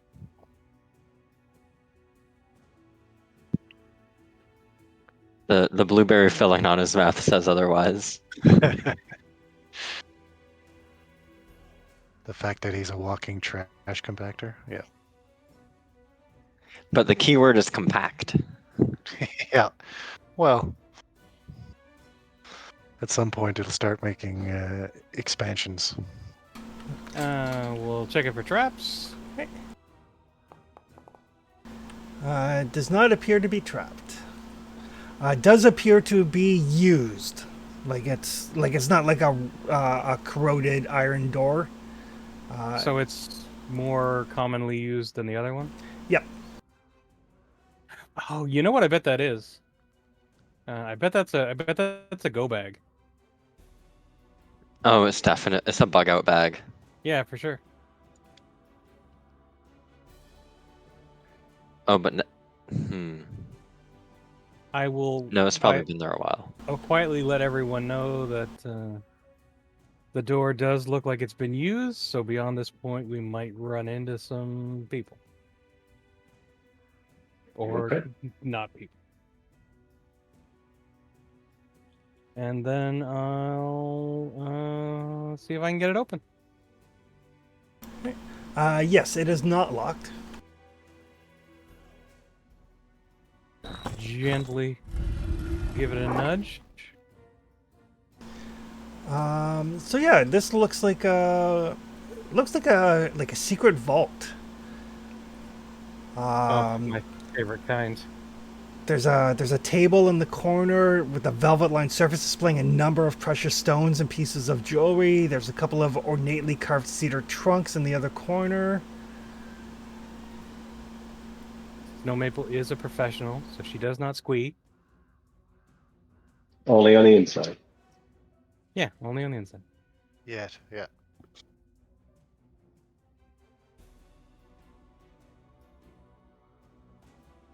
And it looks like the room is empty.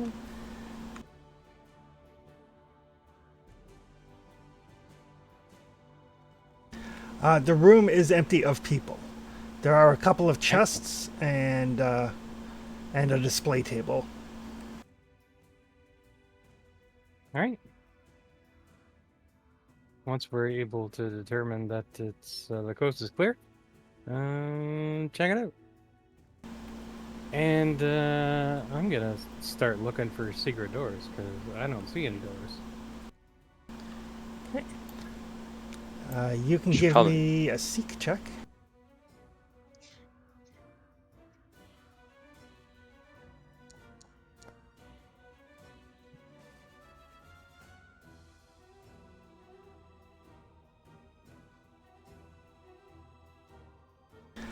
Right.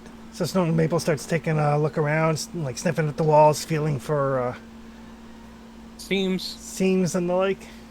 Yeah. Yes, you do find a hidden panel in the western wall and in the southern wall. Basically, just to the west of Liam and just to the south of Traxton. Okay. I'll note those for everybody, and then I think we can take a minute and suss out what we have here for lootables. Indeed.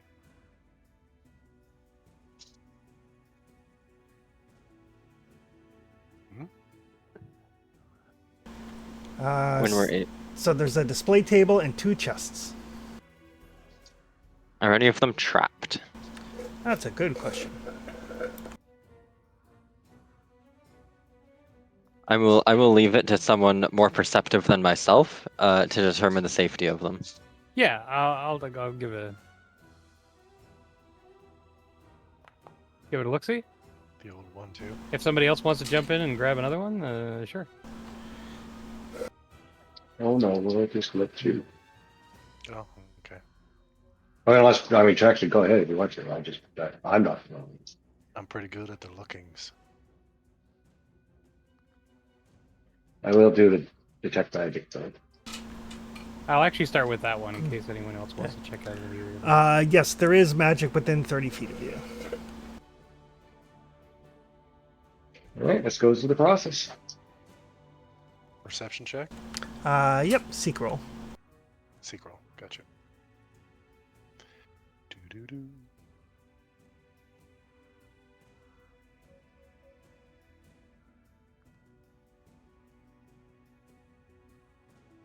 target is not my hunted prey.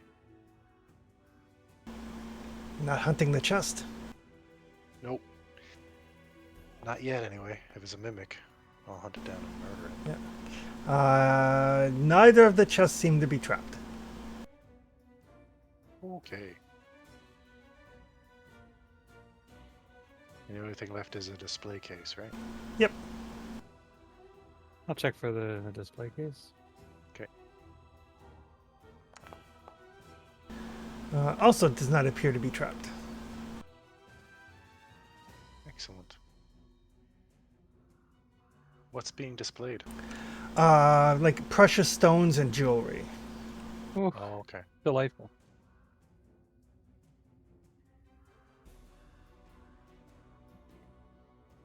Exquisite.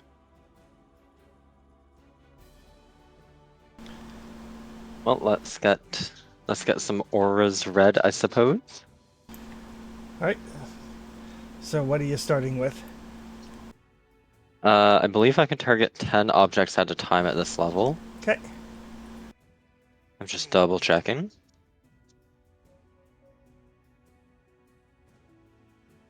Chest level. Yep, 10 objects.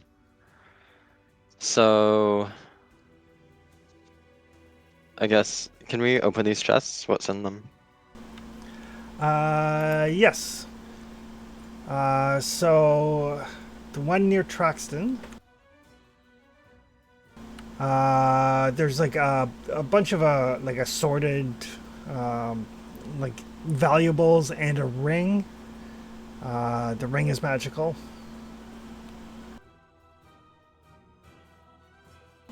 And the other one has a bow, which is magical, some leather armor, which is magical, some clothing, which is magical, some potions, which are not magical,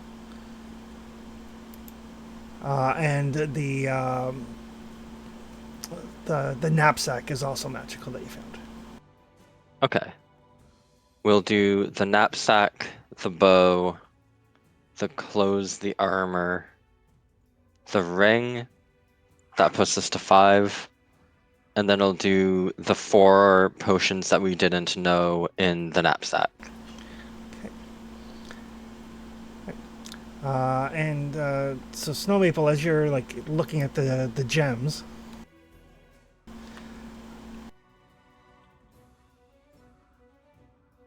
Snow Maple does like shiny things. there is a golden yellow topaz, a deep blue spinel, an amethyst, a chrysoberyl, 5 freshwater pearls, and 8 moonstones, along with a golden circlet. Delightful. And none of it's magical. It's all None of it is magical. All right. Tuck it away in the loot bag.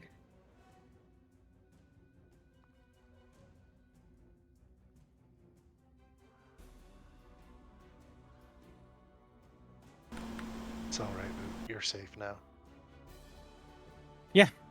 Rescued. Yeah. No one will harm you ever again or leave you alone. Someday soon you'll be currency. You'll travel the world. I'll trade you for other things. Yeah, there's like 5 pearls and 8 moonstones. Damn. Wow. Be awesome if this was the treasury. We just emptied it. Let's just buy the town. Yep. We'll just leave now. He's got nothing to pay anybody with. Yeah, that sounds like a him problem, though. Exactly. Turn around. So you're taking some time to identify things? Yeah. Okay. What are you starting with? I will start with the bow.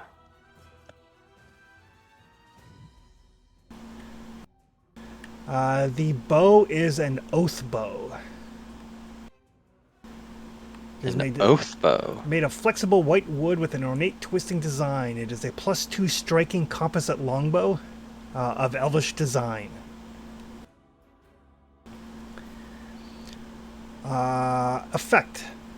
You swear an oath to destroy one creature you can see. For the next 7 days or until the creature is slain, your attacks with the bow against the creature deal d6 additional damage, and you get a +2 bonus to survival checks to track it.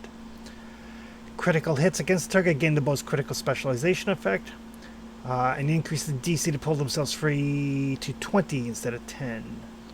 After you activate the bow, you can't activate it again for 7 days. Wow, that's so much fun. Yeah, that's a lot of text. Alright, what are you checking next? Next, I guess I'll go through the stuff in this first chest first, so I'll do the leather armor. Okay.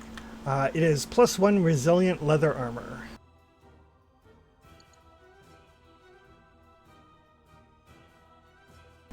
Okay. Just a couple of runes. Yep. Okay. Then I'll do the clothing next. The clothing is a brown and green tunic embroidered with the patterns that resemble interlocking elk antlers. It is druid's vestments. +2 item bonus to nature checks. Once per day is a free action. Gain a focus point, which you can only spend to cast an order spell. If you don't spend it by the end of the turn, it's lost. Cool. Well, those ones I'll just head directly to Traxton. They seem like it'll let you commune with the nature spirits easier. Oh. The rest of it is alchemical in nature. There is a moderate elixir of life. There is a greater antidote. Cool. And there are 4 vials of wyvern poison. Wyvern poison. Yep, DC 26 fortitude save. Stage 1, 5d6 poison damage. Stage 2, 66 poison damage. Stage 3, 8d6 poison damage. Jesus, fair enough. Yeah. Okay. Damn, son. Maximum duration is 6 rounds. Or the rest of your life, whichever comes first. All right. The ring is a ring of acid resistance. Oh, Sweet. We clearly came the wrong way. yeah. Not just a ring of acid resistance, a greater ring of acid resistance. Yep. Resistance 10 against acid. Oh. And it looks like it's part of a match set. Oh, Interesting. But there is only the one. indeed. Okay. And next up is the knapsack and the things therein.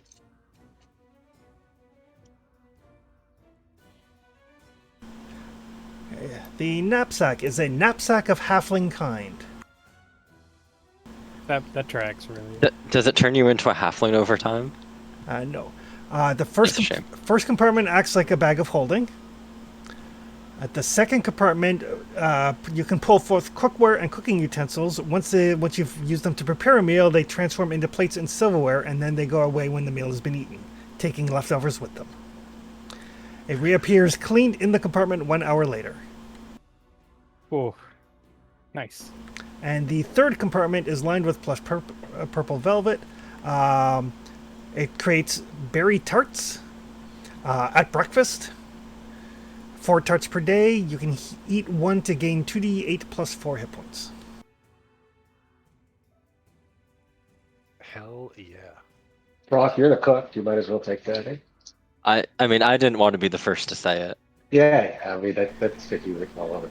So, It's too small for anybody else. so hear me out.